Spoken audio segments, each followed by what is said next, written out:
If there's a question that still baffles archaeologists to this day, it's this one. How did the ancient Egyptians build those magnificent pyramids? As far as we know today, their resources were quite limited, especially in terms of tools and building materials. We still don't have a fully satisfying answer, but hey, we've got some pretty amazing theories worth considering. The leading contender among these theories involves the clever Egyptians employing a sneaky strategy. Now picture this. They constructed a slanted and curving mound made of bricks, earth, and sand encircling the pyramid to be. As the pyramid grew taller and taller, they simply increased the height and length of this wacky structure. It's like they were playing an ancient game of Jenga. Now, how did they get those massive stone blocks up there? Well, according to the legendary ancient Greek historian Herodotus, they used sleds, rollers, and levers. It sounds like they turned construction into a supersized game of tug-of-war. And guess what? Herodotus also claimed that the Great Pyramid, the one from Giza, the granddaddy of them all, took a whopping 20 years to build. There's more. Herodotus also dropped a mind-boggling number on us. 100,000 men were supposedly involved in this pyramid extravaganza. Did they hire the entire Egyptian population? Well, it might not be as far-fetched as it sounds. These men were probably mostly farmers, so they probably focused on the pyramids when there wasn't much work to be done in the fields. Like during the flood season of the Nile River. Obviously, specialists in the archaeological community had something to add to this theory. By the late 20th century, they discovered some evidence that suggests the workforce might have been smaller and more permanent than previously thought. Instead of a massive army of 100,000 pyramid builders, they proposed that a modest crew of around 20,000 workers, accompanied by support personnel like bakers, physicians, and even spiritual leaders, could have gotten the job done. There was also this theory that claimed that the pyramids were actually built from the top downward. It suggested that these colossal structures were nothing more than isolated hills used as quarries. The stones were supposedly drawn from these hills, and over time, competing engineers took charge and transformed them into the iconic pyramids we know today. Now, before you dismiss this theory as a wild fantasy, some folks thought it wasn't completely crazy. After all, there are instances where isolated hills exist, so maybe this theory had a tiny glimmer of truth. Whether it involved ramp building or ingenious work schedules, one thing is clear. Those pyramids have definitely left their mark on history and on our imaginations. Now, speaking of ancient Egyptian mysteries, there's this gigantic unfinished obelisk sitting in ancient Egypt, and scientists are trying to figure out how it was shaped. Now, some people suggest that our industrious ancestors used handheld pounders to get the job done. One expert has a different take on the matter, though. He argues that if we take a closer look at the pattern left behind by the shaping tool, we'll notice something peculiar. The walls of the trenches surrounding the obelisk display a neat and even pattern, which is pretty unlikely if they were pounded away by mere mortal hands. According to this expert, those horizontal striations are usually the result of a tool that takes breaks while removing material, leaving its mark on the surface. But wait, there's more. Imagine the tool being rocked back and forth against the trench walls, clearing away the waste to keep the trench from narrowing. Well, in that case, the tool might have left some funky horizontal striations where it was pressed against the sidewall. This sounds like some fancy technology at play, don't you think? And guess what? The dynastic Egyptians probably didn't have access to that kind of know-how. Another famous Egyptologist from way back also uncovered a bunch of core drills during his adventures. Although the actual drill bits are missing, his collection houses these particular core remnants made of limestone, alabaster, and even granite. These constructions aren't the only amazing thing the ancient Egyptians left behind, though. As it turns out, the Egyptians were the genius minds behind the creation of the handheld mirror. Yeah, that little mirror you use every day to check yourself out. But here's the twist. These mirrors are like pieces of art. They were decorated with inscriptions and figures. But that's not all. The Egyptians had a serious concern with their appearance. They knew the importance of personal hygiene and looking fabulous. So, in their quest for pearly whites, they invented toothbrushes and toothpaste. Dental problems were pretty common back then, and their smiles weren't exactly all white. Dentistry wasn't their strongest suit, you see. Maybe their minds were distracted by all that pyramid building.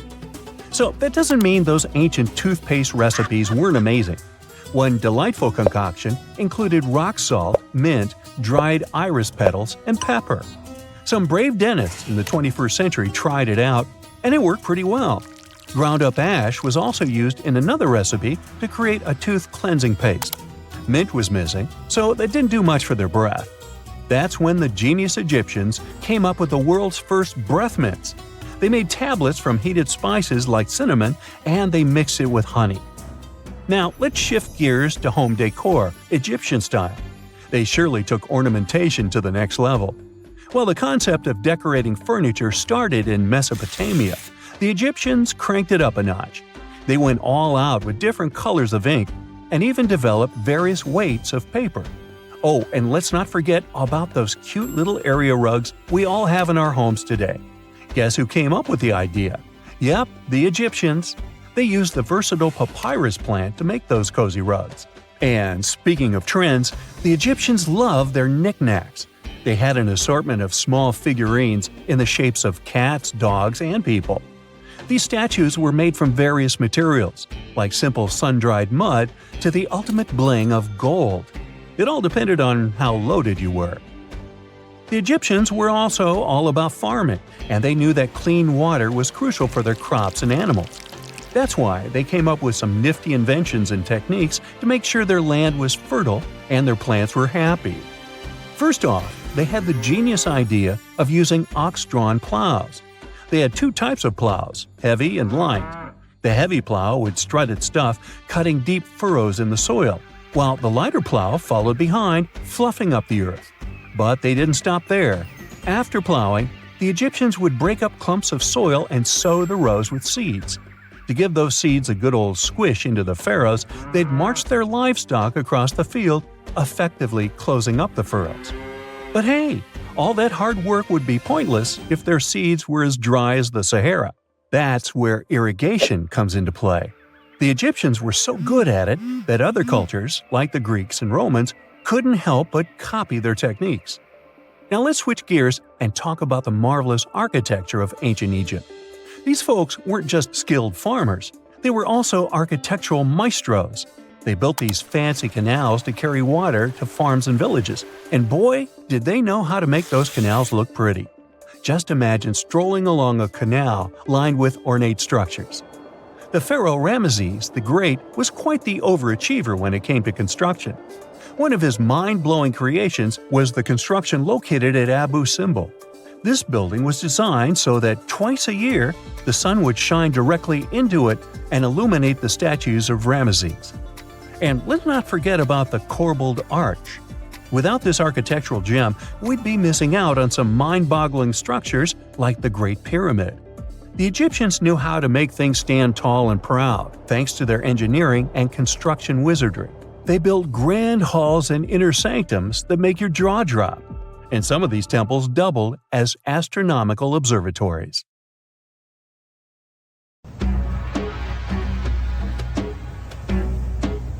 This is not a dune set.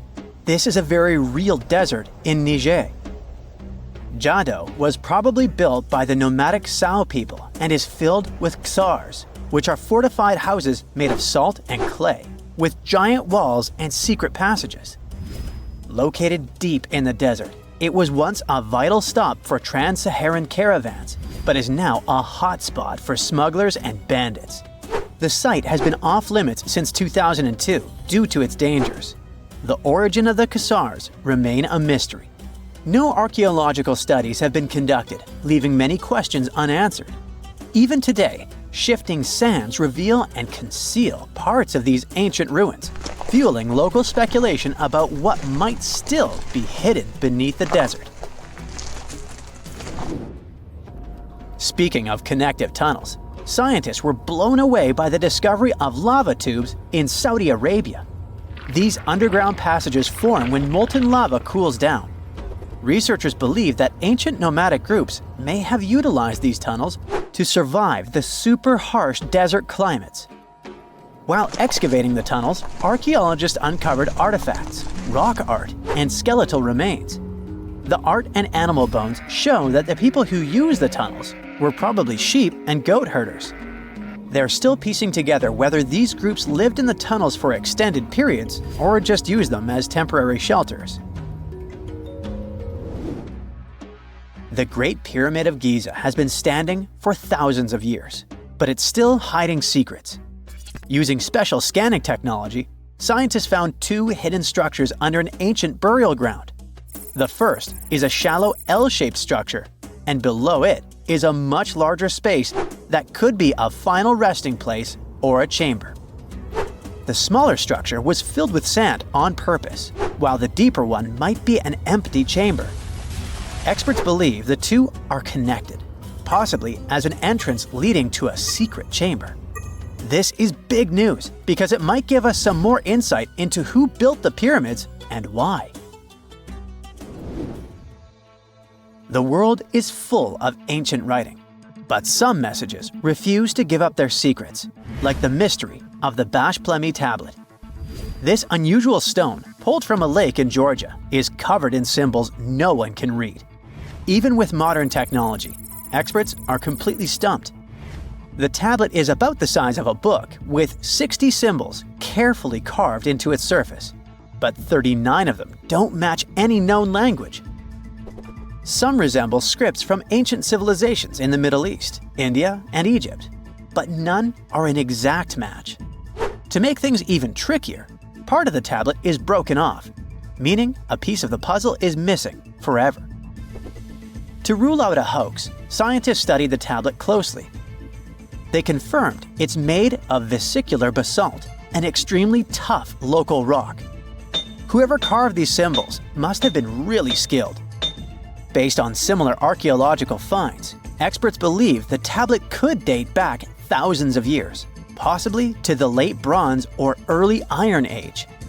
Some symbols repeat, which could mean they're numbers.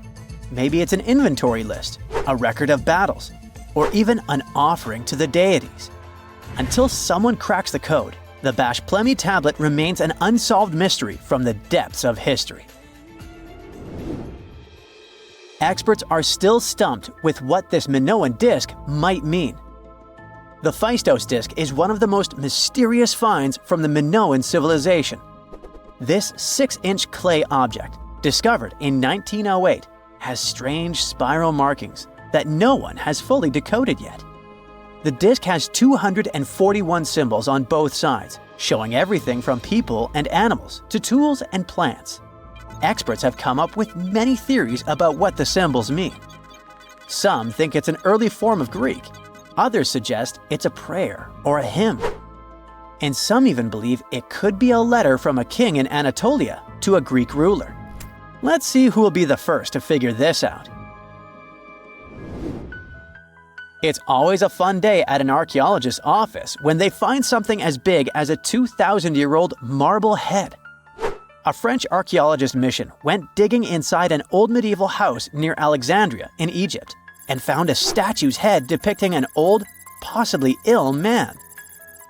This statue dates from the last Egyptian dynasty before it became part of the Roman Empire, and the site where it was found is associated with the likes of Cleopatra and Mark Antony.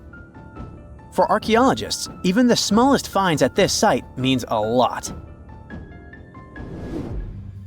You've heard of Lucy, right? The Australopithecus that was an early ancestor for us humans.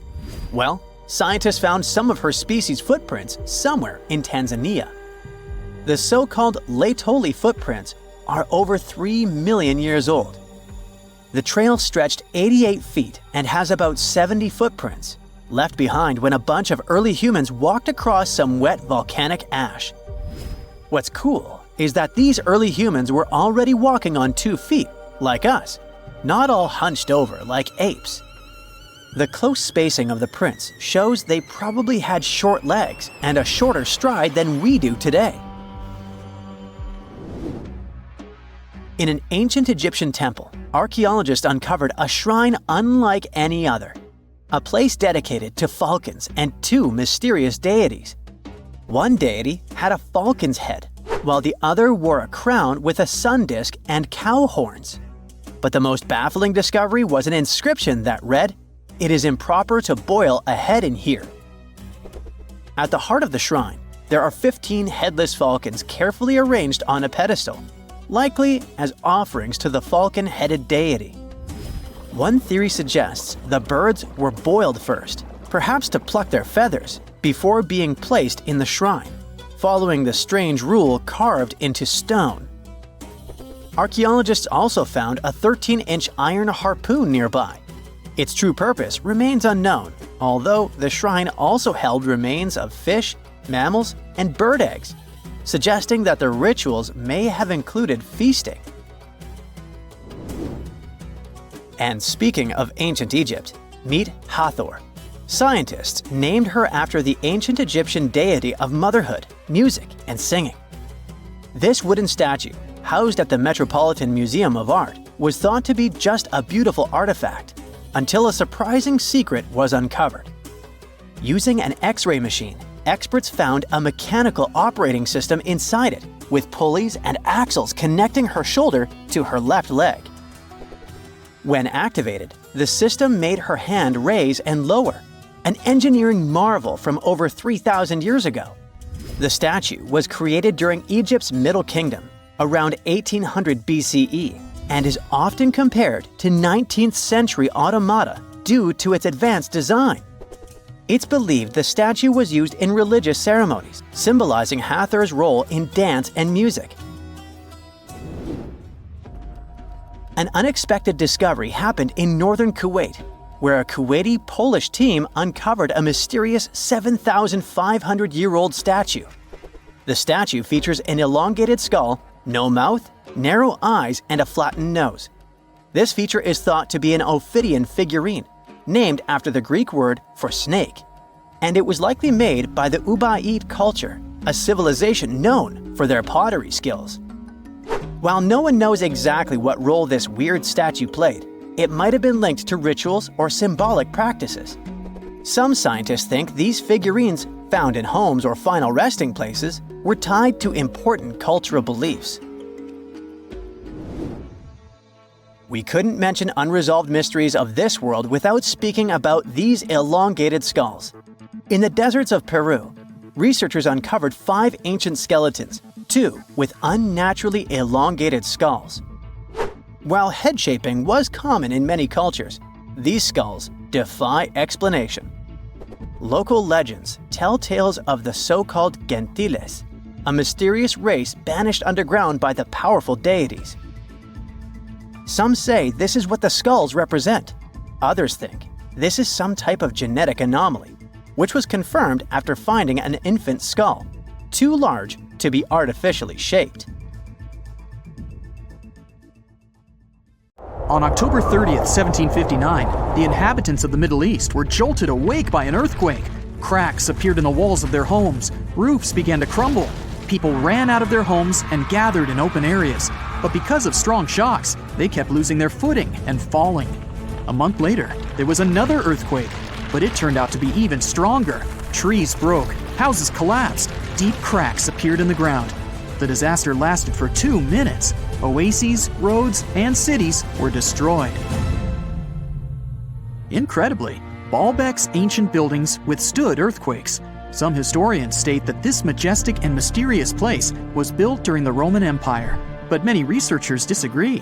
Whatever the truth is, the city is one of the main archaeological phenomena of humankind.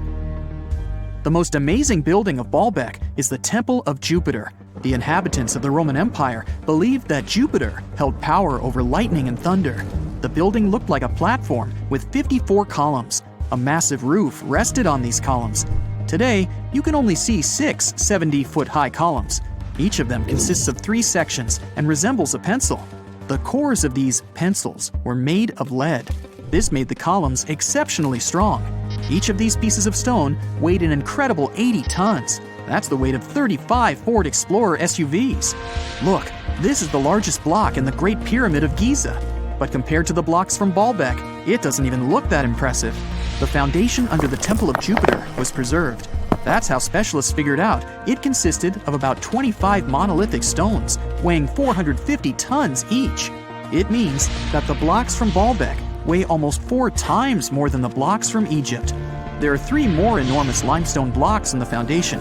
They weigh 800 tons each. This is more than twice the weight of a Boeing 747 plane. Ancient builders must have had a hard time carving such giants from a piece of stone. And after that, they also had to pull them to the construction site and lift them to a significant height. Repeating these logistics would probably turn out to be a nightmare for present-day builders. To do this amount of work, they would need modern equipment. But Baalbek's constructors didn't have trucks, cranes with circular saws, or electricity. How did the builders of the past manage to do this? Scientists have a theory that includes ropes, winches, and lever systems. Naturally, the engineers of the past made all the gadgets from wood. Around 3,000 feet away from the ruins of the temple complex, there's a quarry. Archaeologists suppose that's where the stones for the construction were cut. They found a block of limestone there. It seemed to be too large even for this incredible place. The monolith got called the Stone of the South. It was 65 feet long and 13 feet wide. The ancient builders didn't have time to completely separate it from its mother rock.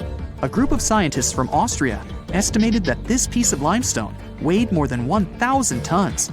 That's like 3 Boeing aircraft or 160 African elephants. There was another surprise awaiting the archaeologists near the Stone of the South. It was the second monolith that weighed more than 1,200 tons. But the ancient builders didn't stop at that. They continued to work. In 2014, in the same quarry, German archaeologists unearthed a block that weighed 1,650 tons. No one has figured out yet why people of the past needed a piece of stone that weighed as much as 125 school buses. It's also unclear how they were going to move this giant and why they didn't finish the job. In any case, this third monolith is the largest processed piece of stone in human history. There are more questions than answers. Some researchers believe that people of the past had high-tech equipment. Others don't think so, but are eager to understand how the builders managed to move those stones. There's a huge number of ancient buildings and artifacts on the planet. Lots of them make researchers scratch their heads. Near the Pyramid of Djoser in Egypt, archaeologists have found a network of tunnels. This place is called Serapeum. It contains 24 sarcophagi, weighing from 70 to 100 tons. The giant boxes are carved from a single piece of granite and covered with heavy lids. The sarcophagi are perfectly symmetrical. To the touch, their walls are as smooth as glass. Even with the current level of technology, this is very difficult to do. But the ancient Egyptians managed this feat. The Lycurgus cup is a priceless artifact and example of ancient nanotechnology. It's made of glass that can change its color. If you put a source of light in front of the cup, it turns green. If the light is behind the goblet, it becomes deep red. In this case, the figure of Greek king Lycurgus turns pale purple. Scientists understood how this color change worked only at the end of the 20th century. Through microscopes, they saw nanoparticles of silver, gold, and copper. They had been added to the glass matrix. Thanks to this, you can observe a color change called dichroism. Interestingly, the gold and silver were grounded into a fine dust. It's almost impossible to do this by accident. Most likely, the ancient experts knew for sure what they were doing. Bolivia has a curious place called Puma Punku. It looks as if an ancient giant played there with an enormous construction set. And after the game, they forgot to put the pieces back into the box. But there are no giants, and the huge stone blocks were carved by ancient builders over 1,500 years ago. Some of the rocks weigh 100 tons. The blocks were brought to an altitude of almost 13,000 feet above sea level from the quarry 60 miles away from the construction site. There's no forest in that area. This means the builders couldn't use trees to make wooden rollers. The monument belongs to the Inca civilization. Scientists are sure they didn't know anything about wheels. In 1992, the inhabitants of a Chinese village decided to drain a pond. Their ancestors had been using it to wash clothes and catch fish for hundreds of years. They kept pumping the water out for 17 days. At the bottom of the reservoir, they made an unexpected discovery. The villagers saw an entrance to a cave going down to a depth of 100 feet. The incredible find was named the Longyu Caves. Unknown builders carved out 320,000 square feet of galleries. There are separate rooms, bridges, pools, and columns that support the ceiling. The walls of the cave are covered with strange carved lines and patterns. Scientists haven't found any information about who built the caves and why they did it. The construction technology also remains a mystery. Antonio Stradivari lived in Italy in the 18th century. He created musical instruments. More than 600 of his works have survived to this day. 500 of them are violins. One of the instruments was sold at auction for $16 million. The violins made by this master sound clear and deep. Researchers can't understand why Stradivarius instruments produce such unique sounds. Perhaps it's all about the varnish the master used to cover the violins. The answer may also lie in the wood the instruments are made of. In those days, Europe had a cold climate. Because of this, the wood became denser, and the instruments made of it sounded especially pleasing to the ear. In the Indian city of Delhi, there's a 23-foot-high pole. It weighs 6.5 tons and is made of 98% wrought iron. The 1,600-year-old pillar has no signs of rust or decay. Scientists believe that the monument is so well preserved thanks to the dry weather and the chemical composition of the metal. It might be resistant to corrosion.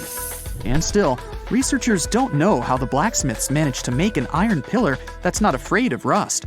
It seems like a tough feat, even for modern metallurgists. The Al-Nasla rock is divided into two parts by a perfectly straight slit. Each boulder stands on a small pedestal. Some people believe this is the evidence of ancient laser technology. But geologists think the split happened due to the ground shifting or natural vibrations that occurred under the rock. This process led to the appearance of the crack. It had been deepening for thousands of years, and gradually, the natural monument took the form you can see today. Miles and miles of yellow sand, treeless mountain ridges, and scorching hot sun over your head. And suddenly, something you'd never expect to come across in a barren desert. A small group of overexcited people. They're as happy as you would be if you'd won a lottery. They've just found an ancient tomb, once flooded with its walls in bad shape. But the stuff they discovered inside proves that this is the burial site of one of Egypt's most mysterious pharaohs. Historians have been hunting for his tomb for years, but no one expected it to hide ancient treasures. Fast forward. After careful examination of the site, Egyptian officials have announced the discovery of the tomb of King Thutmos II. It's the last missing tomb from Egypt's 18th dynasty. And this is also the first royal tomb found since King Tutankhamun's was discovered in 1922, in more than 100 years. A team of Egyptian and British archaeologists found the tomb in the Theban Mountains area, west of Luxor, near the famous Valley of the Kings. Before this, the site was only known as Tomb C4, but during their excavation, the team found clear evidence proving it belonged to King Thutmos II. Archaeologists actually found the entrance and main tunnel leading to the tomb in 2022. But at first, they thought it belonged to a queen because it was near the graves of Thutmos III's wives. It was also close to Queen Hatshepsut's tomb. Originally, it was prepared for her when she was just a royal wife. But everything changed when she became pharaoh. But we'll talk about this twist of fate a little later. But soon they realized that their discovery was much more significant. They found alabaster jars with Thutmos II's name and the words "deceased king" written on them. That's when they realized that the tomb was actually his final resting place. Sadly, Thutmos II's tomb has seen better days. According to the head of Egypt's antiquities sector and the leader of the Egyptian excavation team, the tomb suffered major damage from ancient floods not long after the pharaoh's death. Water swept through the burial chamber, likely destroying or displacing many of the original artifacts. Much of what had been once inside the tomb was moved elsewhere in an attempt to salvage it. The researchers found out that the tomb had a basic design, with an entrance, a sloping main corridor, and a burial chamber. The corridor was coated in white plaster and rose about 4.5 feet above the floor of the burial chamber. A large staircase and a very large descending corridor of the tomb indicated its grandeur. It took the team a long time to navigate through, though, as the tomb was blocked by flood debris and collapsed ceilings. only after crawling through a 32-foot passageway with a small 16-inch gap at the top, the worst nightmare for those of us with claustrophobia, were they able to reach the burial chamber. There, they were in for another surprise. They cleared the debris, expecting to find the crushed remains of a burial beneath, but the tomb turned out to be completely empty, and it was not due to robbery. It had been deliberately emptied. The researchers soon realized that the tomb had been flooded since it had been built underneath a waterfall. It happened just a few years after the king's burial, so the contents of the tomb were moved to another location. That's why there was a second corridor in the tomb. It was most likely made to help remove King Thutmos II's body from his flooded tomb. Despite the damage, the excavation team made some really exciting discoveries. They found traces of mortar decorated with blue inscriptions, yellow stars, and fragments from the Book of Amduat, one of the most significant funerary texts in ancient Egypt.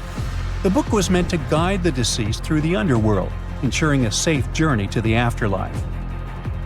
Now, how about we sneak a peek at ancient Egypt's 18th dynasty? It was all about conquering lands, expanding the empire, and building jaw-dropping monuments. Some of the biggest names from that era, Thutmos I and Thutmos III, both legendary warrior kings who left their mark in history. Thutmos I was a fierce fighter who led major military campaigns, pushing Egypt's border further south than ever before, all the way to the fourth cataract of the Nile. His victories gave Egypt access to new trade routes, stronger political ties, and more wealth. His conquests were so significant that they were recorded in the tombs of his top officials. Thutmos III, sometimes called Thutmos the Great, took things even further. He was not only an incredible military strategist, but also the commander of Pharaoh Hatshepsut's armies before becoming king himself. He led between 17 and 20 military campaigns, winning every single one and expanding Egypt's empire to its peak. He even created the world's first navy. Thutmos III is often remembered as Egypt's greatest warrior pharaoh. And sandwiched between these two powerhouses was Thutmos II, a pharaoh who doesn't get nearly as much attention. Hey, the middle child, right? His reign lasted only about 5 years before he passed away at around age 30 in 1479 BCE. He is kind of a mystery. No one really knows what he accomplished. For the longest time, even the location of his burial site was totally unknown. His body was actually found in the 19th century. It was just lying around in the mortuary temple of Deir el-Bahari, in a secret chamber where priests used to hide royal mummies centuries after their original tombs were looted by grave robbers. In other words, Thutmos II's body must have been moved from his original resting place at some point in history to protect it. During his lifetime, Thutmos II made at least one major impact on Egyptian history. He married his half-sister Hatshepsut. That might not sound like a big deal, but it helped her become Egypt's greatest female pharaoh after he passed. The catch? She kept her stepson, Thutmos III, off the throne for decades. When he finally took power, he erased her name from history out of spite. And still, Hatshepsut is one of Egypt's greatest pharaohs, no matter if you're talking about a man or a woman. She brought a lot of wealth and art to Egypt. She led a big trading trip to a place called Punt, where she brought back things like gold, ebony, and incense. She also made sure her name lasted by building amazing structures that we can still see today. At Karnak, she added huge obelisks. One of them is still standing tall. She also was the one to build the Temple of Deir el-Bahari with its countless columns. She was buried there. Interestingly, Hatshepsut was often shown in art as a man with muscles and a beard, like how pharaohs were usually depicted. But she made sure there was always something in the artwork that reminded people she was a woman, like calling herself Daughter of Re or His Majesty herself.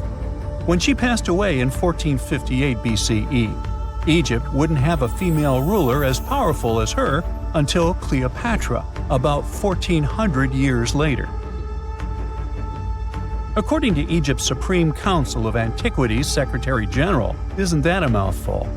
Hatshepsut's name actually appears in Thutmos II's tomb, meaning she might have even handled his burial. As for their final resting places, well, Hatshepsut was buried in the Valley of the Kings, and Thutmos II's mummy is now in the National Museum of Egyptian Civilization, alongside other ancient Egyptian rulers. It gives visitors a rare chance to see the remains of a nearly forgotten pharaoh. Now, experts consider the discovery of his tomb to be one of the most significant in recent years. The artifacts found there add important details to our understanding of the history of the region and Thutmos II's rule. And even though the tomb's design is fairly simple and follows the same architectural style preferred by later Egyptian rulers, its historical importance is undeniable. In any case, the mission isn't over yet. Archaeologists are now focusing on solving another mystery. Where did the rest of the tomb's contents end up? The team is determined to continue their search. Who knows what other secrets they will uncover that have remained hidden beneath the sands for thousands of years. They found the tomb of a royal doctor who lived over 4,000 years ago, a man who held pharaohs' lives in his hands. This man knew secrets that only deities and kings were allowed to hear. And yet, when they opened his tomb in 2024, there was no body, just vivid paintings untouched by time and cryptic symbols carved into stone. Who was he, and why was he buried with spells linked to a scorpion deity? The tomb was buried deep beneath the sands of Saqqara. The doctor's name was Tete-Nebefu. He lived around 4,100 years ago, during one of Egypt's most mysterious turning points, right at the edge of glory and collapse. These were the final days of Egypt's Old Kingdom. The sun still glinted off freshly built pyramids, but the shadows were already creeping in. The pharaoh, Pepi II, had ruled longer than anyone before him, 90 years. But by the end of his reign, the country was cracking. The power was slipping, the regional leaders were rising, and the Nile floods grew unpredictable. In this shaky period, the mysterious doctor thrived. His tomb was discovered by a Swiss-French archaeological team in the shadows of old pyramids. The weirdest part was that when they uncovered his burial chamber, they found no body, no golden treasures either. Unfortunately, the tomb had been robbed long ago. But what remained was something even more fascinating: the words and images left on the walls. The paintings are still vibrant, bright colors that somehow survived all those years underground. The walls show jars, containers, strange abstract patterns, and geometric shapes. And then there are hieroglyphs, lines and lines of sacred script carved with precision, like someone had poured their soul into every curve. These inscriptions revealed who Tete-Nebefu truly was. Turns out, he wasn't just any doctor. He was the conjurer of Serket. Now, Serket was the female deity of scorpions, sacred and terrifying. Egyptians believed she could stop venom, heal bites, and protect the living from toxic elements. The title, Conjurer of Serket, meant Tete-Nebefu was a specialist in treating dangerous stings and bites. And if he got an entire tomb for himself, he may have been Egypt's top expert in those things, a man who healed with both medicine and magic. But that wasn't all. He also held the title Director of Medicinal Plants, a title seen only once before in all of ancient Egypt. That means he knew the healing power of herbs, roots, and oils like no one else. Now, you might wonder, what plants in a huge land of sand? But in reality, ancient Egyptians used herbal medicine that would hold up in some labs today. They created pills, ointments, and inhalers. Most often, they chose some active ingredient, a flavor to make it easier to take, and something to deliver it into the body. Sound familiar? And yeah, they didn't have many traditional plants, so some of these ingredients were bizarre by our standards, like using crocodile dung and acacia mixed with honey. They even had formulas for anti-wrinkle creams. And apparently, our mysterious healer was also chief dentist. This title is almost never seen in ancient records. Evidence of Egyptian dentists is incredibly rare. Turns out, our ancient genius didn't just fight stings and study plants. He was also trusted with teeth and jaws, which were actually a huge problem in ancient Egypt. These people may have built wonders, but their teeth paid the price. Ancient Egyptians constantly caught grains of sand in their mouths. They often ate grit-filled bread and raw vegetables, which wore down enamel and caused a horrible condition called attrition. This led to tons of problems, including tooth loss. They had to improvise back in the day. For example, crafting the world's oldest known toothpaste from crushed rock, mint, and pepper, which ironically only made things worse for the gums. Or a toothpaste from things like eggshells, pumice, and natron, a salty mineral used for cleaning. They were also inventing mouthwashes from celery, bran, and herbs to ease the problem. Some mummies were even found with crude metal braces and gold wires attaching missing teeth. Though we're not sure if these were for the living, or was it just a nice little addition added as an afterlife gift. So, Teti-Nebi-Fu specialized in all these fields. 3 rare titles for one man. Now, back in the day, he must have been admired as incredibly knowledgeable. In a world without modern science, he would have been like a sorcerer who knows how some leaf or bark could save a life. That's why archaeologists believe Teti-Nebi-Fu wasn't just any doctor. He was, most likely, the royal physician, the one who treated the pharaoh himself. We don't know for sure which king he served. Maybe it was Pepi II, and who knows, maybe that's why the guy lived so long. But if that was the case, Teti-Nebi-Fu may have lived through the final moments of the Old Kingdom, watching the Golden Age crumble from inside the palace walls. And then he was buried, the body was looted, or perhaps just lost to time. But the team says they're still studying the tomb, still uncovering the traces of this incredible man. Overall, ancient Egyptians were practicing medicine on a crazy advanced level. Some practices feel familiar even today. They had hospitals, specialists, surgeries, and many more things, even medical schools. Both men and women were allowed to be doctors. They healed with various methods and practiced surgery with actual tools, scalpels, forceps, even sutures. Some doctors treated only the eyes, others the teeth, the stomach, or even what they called the hidden diseases. They knew how to clean and dress wounds, could set broken bones using splints made of wood or reeds wrapped in linen, and even prevented infections. There were even proctologists. They also built the first prosthetics, like a wooden toe with leather straps that help people walk normally again. The oldest known prosthetic is 3,000 years old. Now, the most shocking part is how they actually even tried to remove tumors. A recent study looked at a 4,000 years old skull. It belonged to a man in his 30s. There were signs of past tumors, and around 3 of them, there were marks, surgical cuts made with a metal tool. That suggests someone attempted to remove or study them, maybe treatment, maybe an autopsy. There was another skull of a woman over 50 years old. It also showed similar signs, but with healed fractures from an earlier injury, which is amazing because her treatment might have actually been successful. Being a healer in this society meant something powerful. It meant being a priest, a scientist, and a magician all at once. To ancient Egyptians, medicine was a necessary art, and they treated it with as much reverence as they did their deities. That's because they believed that sickness could be both physical and spiritual. So a doctor could recite a spell while applying a salve, and a lot of their treatments worked. The reputation of doctors in ancient Egypt was so strong that leaders from other parts of the ancient world, like Persia, actually sought them out.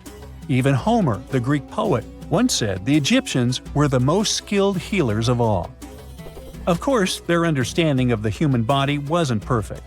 For example, they thought the heart controlled thought and emotion. They also didn't know what the brain really did. But their approach, observe symptoms, diagnose, and treat, well, that's modern medicine. Sure, they prayed over the wound, but they also healed it, didn't they? Their most famous physician was Imhotep. That guy was a true polymath, an architect, priest, and a healer who became so revered he was later worshipped as a deity of medicine. Yep, a human who was so cool they turned him into a deity. He lived 2,000 years before Hippocrates, the so-called father of medicine. And yet, some people joke we should drop the Hippocratic oath altogether and swear an Imhotepic oath instead.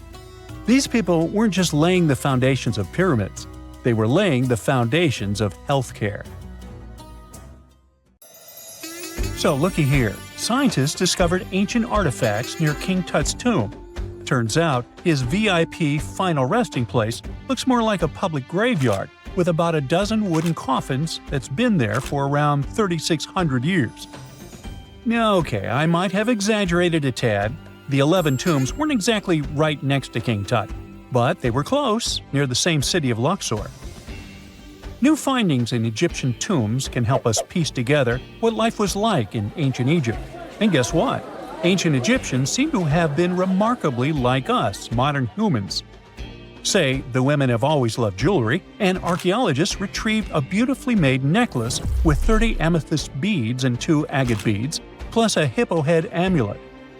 Bet it was all the rage back then.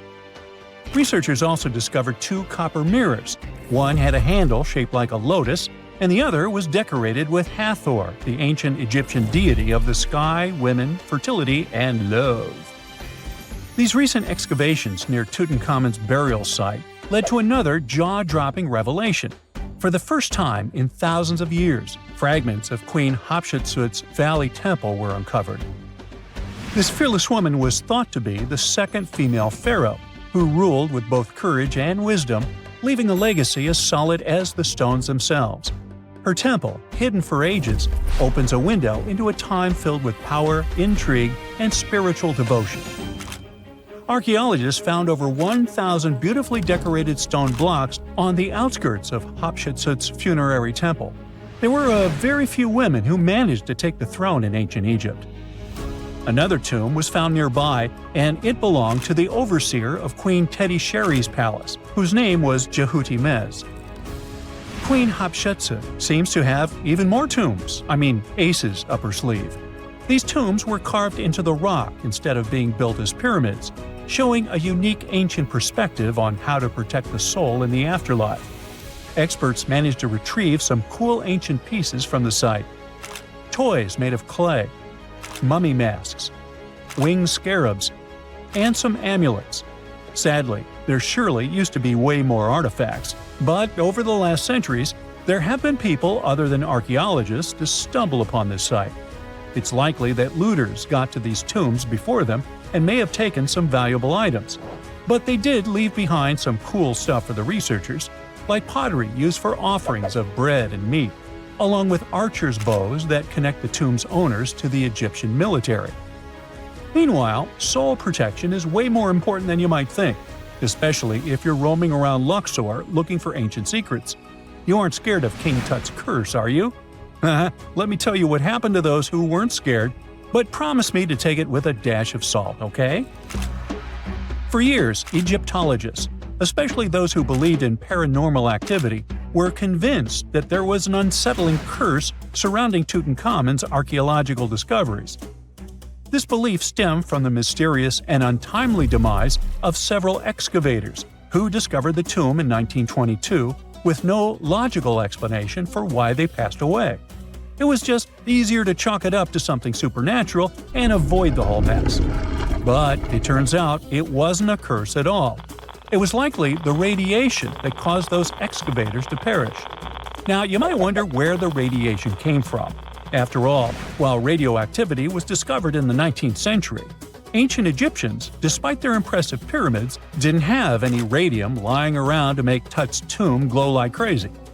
So, what could be the real story? It might have been toxic waste behind it all.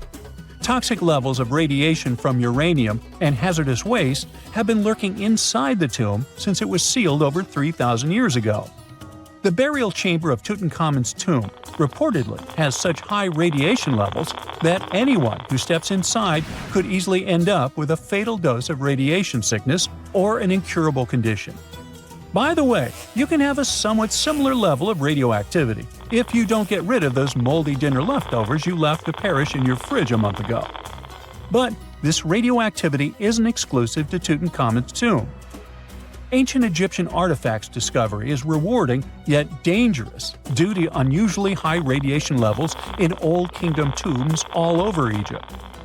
Geiger counters have detected radiation at 2 sites near the Giza pyramids, and radon, a radioactive gas, has been found in several underground tombs in Saqqara. Interestingly, experts believe that the builders of these ancient tombs were aware of the toxins, as some eerie warnings were carved into the walls of many tombs. One inscription ominously declared, "They that break this tomb shall meet their end by a malady that no doctor can diagnose." Other ominous phrases like "forbidden," "due to evil spirits," only added to the fear that supernatural curses haunted these ancient sites. Ominous signs have stunned archaeologists since forever, but the fear grew even stronger a century ago with the mysterious passing of Lord Carnarvon, who funded King Tut's excavation in 1922 and reportedly explored the treasure-filled rooms, along with several others who entered the tomb. Arthur Weigall, another British Egyptologist who was present at the tomb's opening and is credited with starting the curse myth, passed away young when he was just in his 50s in 1934. Chances are the condition that made him pass was connected to radiation. In total, 6 out of the 26 people who were there when the tomb was opened met their end within a decade from various causes.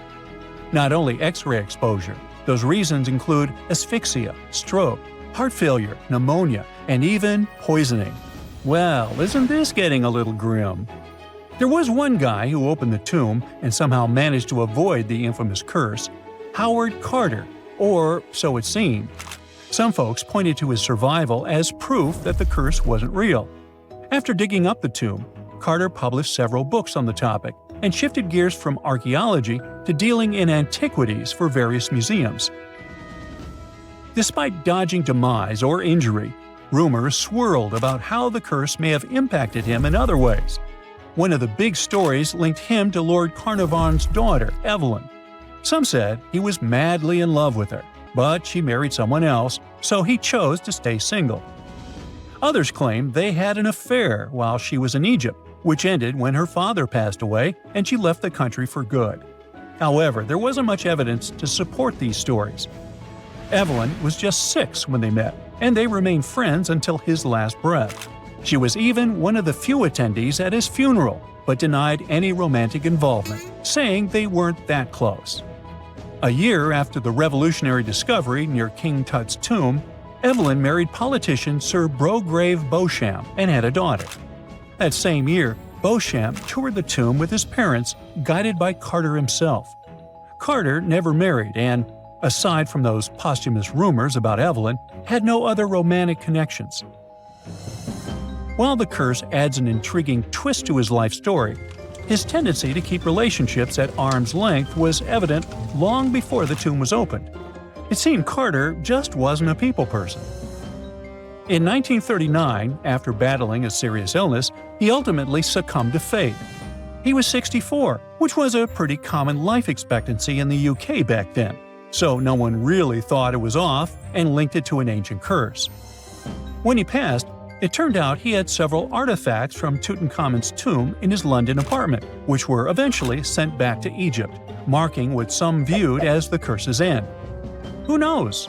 Maybe if he hadn't had all those ancient souvenirs at his place, he would have lived way longer. But all the other demises might seem off. The curse theory was likely fueled by some strange events during the excavation. Carnarvon got a mosquito bite that became severely infected, and around the time they opened the tomb, Cairo experienced a bizarre power outage and a freak sandstorm. Back in England, the Earl's dog, Susie, managed to escape from Carnarvon's house and began barking frantically at seemingly nothing. At least that's what the staff and family saw. Strangely enough, at the very moment her owner's heart stopped, Susie started howling and fell down without showing any signs of life. Maybe radiation didn't play a crucial role after all, and those were indeed ancient artifacts from King Tut's tomb that made them all perish. Spooky, huh? Secant cosine tangent sine 3.14159. Yeah, that was the cheer we heard coming from the trigonometry club back in the day. For the rest of us in math class, terms such as sine, tangent, and pi were just bewildering. Who invented these and why? Was their only purpose to make it harder for students? Well, not quite. Trigonometry was invented by the ancient Egyptians. They needed this knowledge to construct pyramids, and they did a pretty good job too. The Great Pyramid in Giza still stands today, some 4,500 years after it was built. No recalls either. So let's get out of that classroom and on a journey through time to reveal the secrets behind the ancient Egyptians' precision. Here you are, standing on the Great Pyramid's construction site, some 9 miles from Cairo. Well, the city still isn't there, as you're surrounded only by the desert and teams of construction workers. They're transporting large stone blocks weighing 2.5 tons each. They're inside a wooden sled that sits on large rollers. A crew of 8 men rolls these blocks along the ground. You immediately think of the rollers on a supermarket cash register. The principle is exactly the same, but the scale is greater, much greater. Scientists estimate that the Egyptians used 2.3 million such blocks in the Great Pyramid alone. And the block in front of you is one of the lighter ones. The heaviest of them weighed up to 15 tons. But where did all these blocks come from? Most of them originated from quarries around Giza. It's not that impressive, you think, but wait until you hear how ancient engineers transported the granite used in construction over 500 miles to the pyramid. There were no railways or highways back then, but the mighty Nile was always there. Researchers even believe that the Egyptians dug a canal to connect the Nile directly to the pyramid's construction site. All they had to do then was to wait for the flood season to begin, and voila! The rising water levels floated the heavy stone blocks for them. But how did they lift the enormous stones on dry land to stack them up to the top? Did they use oversized cranes? Well, ancient Egyptians worked around this problem, literally speaking. One of the workers is now pointing to the giant ramp going around the pyramid they're building. This is how a mountain road zigzags its way to the top. If the ramp went directly to the top of the pyramid, then workers couldn't pull the stone blocks along it. It would be too steep. Scientists have calculated that 8% could be the maximum incline. So ancient Egyptians just extended the ramp around the pyramid. Again, these are all theories, as the ramp could have been inside the pyramid, as some researchers suggest. The exact building method is still a mystery, guarded by the Sphinx. That's its real name, right? Wrong. As the Great Sphinx is just the statue's alias. You know, the name writers take when they want to hide their true identity, or a singer's stage name. The Sphinx's real name, translated from Egyptian, means Horus in the horizon. That was the name for the Egyptian deity of the sky. The trail of mystery doesn't end there. As a man walks past you with a bucket of paint, he's going to add a touch of color to the Great Sphinx. Researchers found specks of this red color next to its ear. That was some strong paint, as it survived for thousands of years. You are now standing straight in front of the Sphinx. You look up. It's very tall, right? 66 feet to be precise. Now resist the urge to take a selfie. You can do it. Now you notice something else. It looks like the Sphinx is in the center of a giant triangle in the back. That's one side of the Great Pyramid. And no, your eyes are not playing tricks on you. The Sphinx really does sit in the center of the pyramid's lateral face. Here's where math comes in handy. A pyramid has 4 sides, called lateral faces. There's also a 5th face, the base, but that's not visible. It's, wait for it, face down. The Sphinx has one last mystery to reveal: its age. Scientists agree that Pharaoh Khafre built the Sphinx. He ruled after his father, who had built a great pyramid nearby. So both structures were finished around the same time. Let's talk about numbers again. You've heard of Cleopatra, the Egyptian princess described as a woman of great beauty. Hello? She saw the pyramids, but she lived closer to the time of the first iPhone than the time of the people who built the pyramids. Fascinating, right? You can see thousands of people around you. They're working hard to build the pharaoh's tomb. But how many of them are there exactly? One Greek philosopher estimated there were as many as 100,000 workers. Seems like an okay number for such an enormous structure, but it can't be true. Science simply can't back up this number. Egyptologists put the total number of workers at 30,000. And yes, Indiana Jones was one of them, at least on the big screen, but he showed up late. Egyptologists know a lot about the pyramids, but not everything. Not because they don't want to, but because they haven't yet dug up enough evidence. They can only guess how the building process went. First, engineers would arrive to choose the right spot and do the necessary measurements. That's why they needed all that complicated math.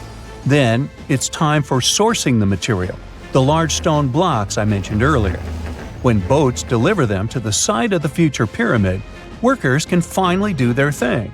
They operated in smaller groups, but there were at least 2,000 of them chiseling and carving away at any given time. Sounds like a typical construction site today?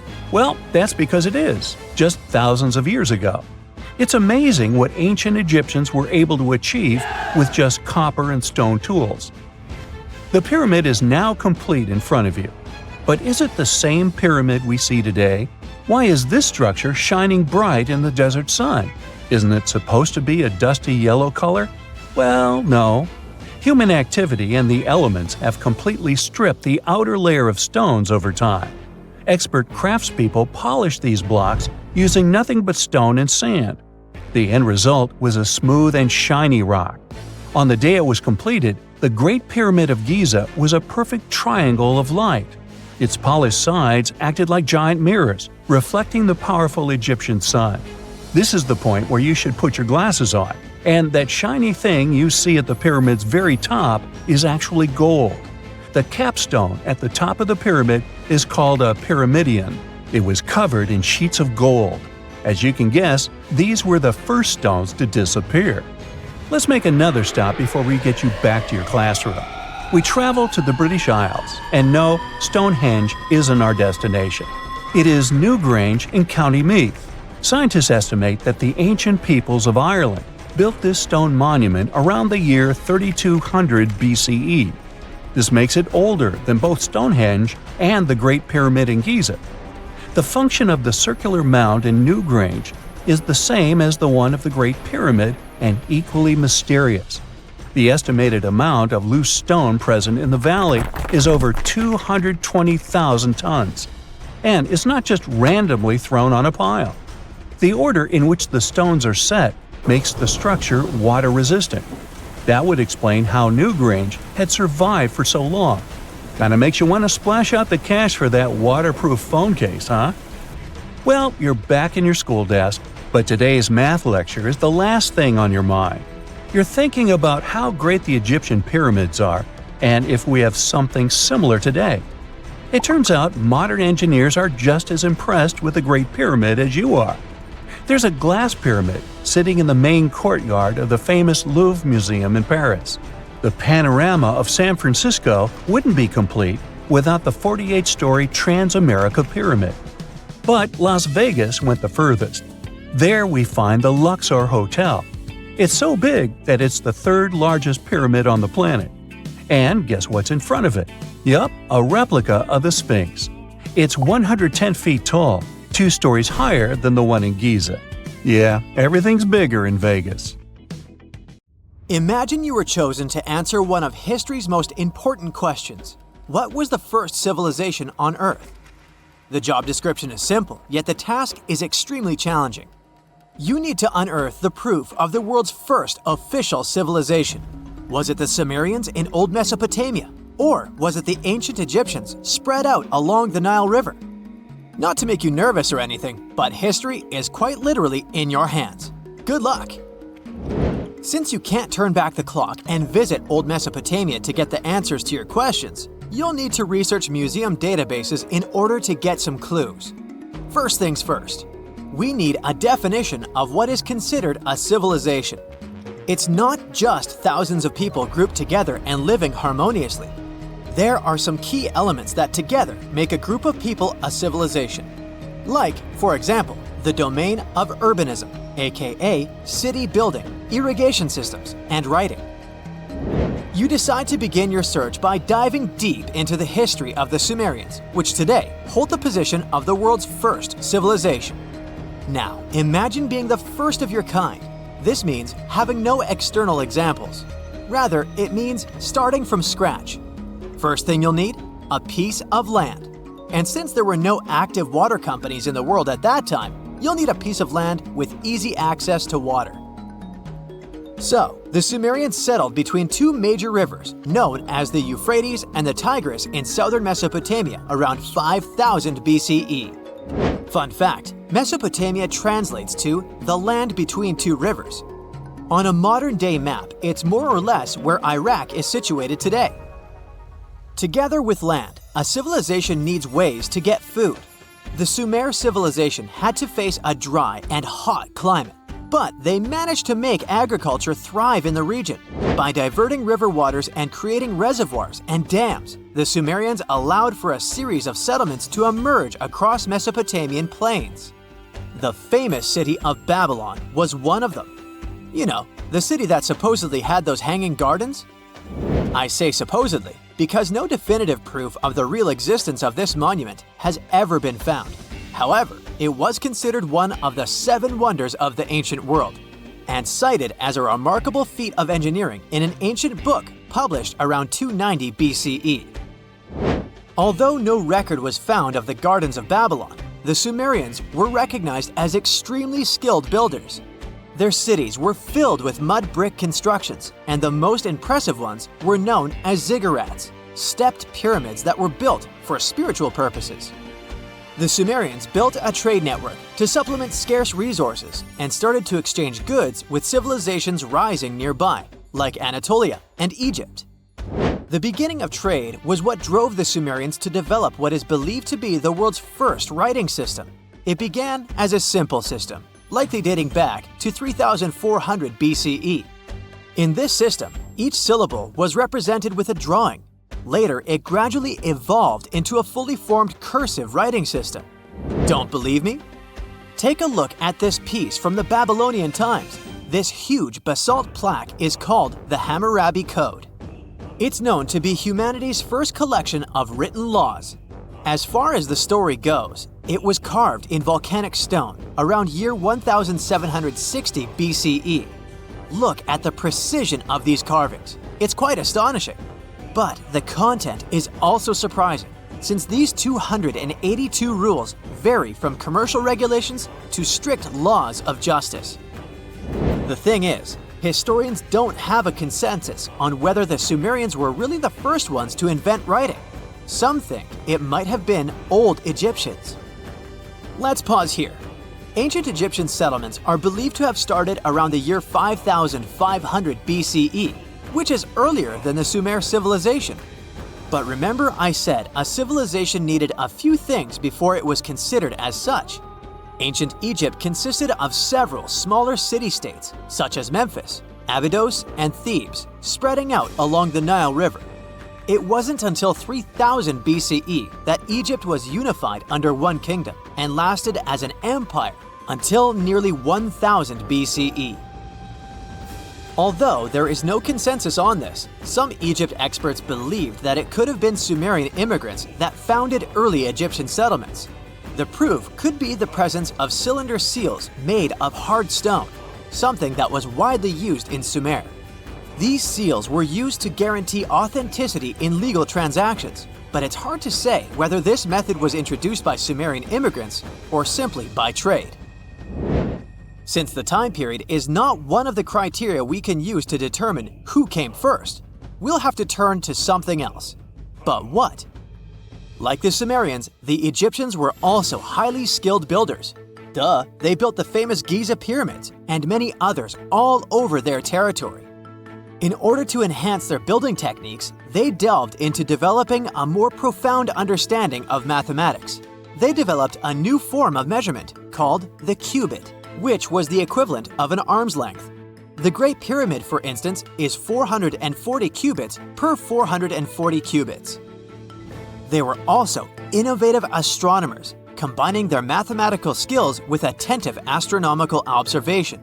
They were the first civilization to use a 24-hour division of the day, And they even created a solar calendar, which was the first dating system in history to feature 365 days in 1 year. Okay, it's undeniable how impressive they were. But some experts say that the dispute has to be settled through the comparison of their writing systems. Hieroglyphic writing, the first Egyptian style of writing, is said to date back to 3000 BCE. It was a composition of over 700 symbols, which were carved in stone.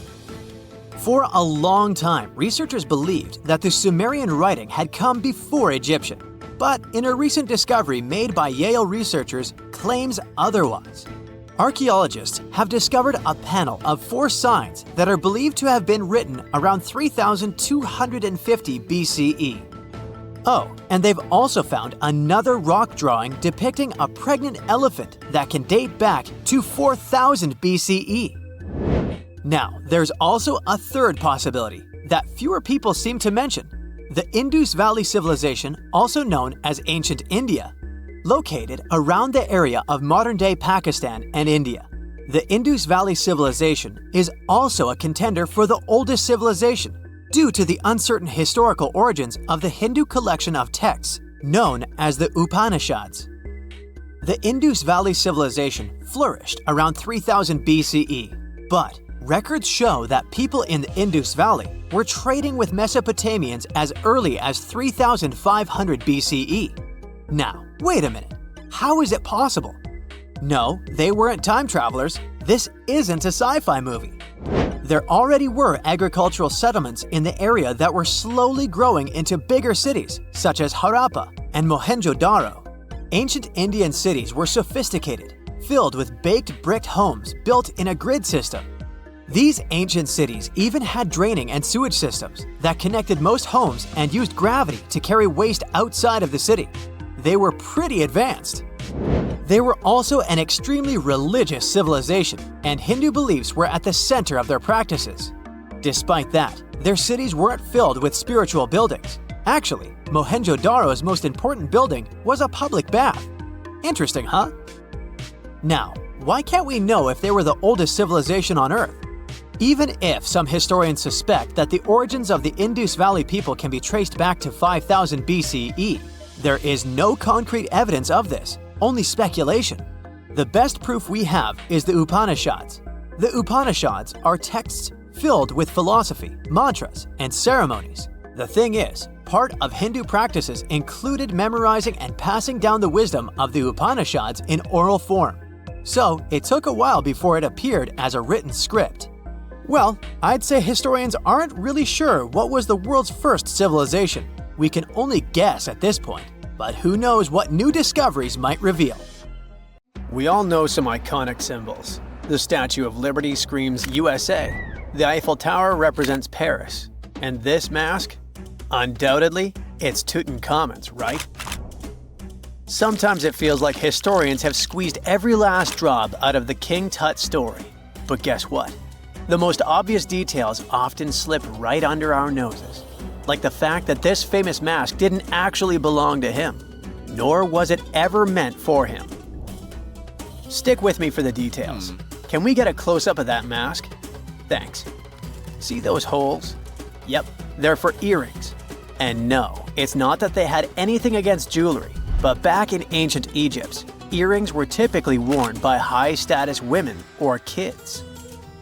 Now, if you know your history, you might say, but Tut was a boy king, wasn't he? You're spot on. He began his reign at just 9 years old. Sadly, that didn't last long as he passed away at a very young age. So when he was 9, he might have worn earrings, but he probably took them off when he hit that no earrings age. Sounds reasonable, right? Actually, not quite. That would have been pretty strange since nobody expected him to pass away young. Certainly not at 9. So no one was preparing a kid's mask for a burial. It's this untimely demise that suggests that the mask used was simply the best option available when Tut passed away.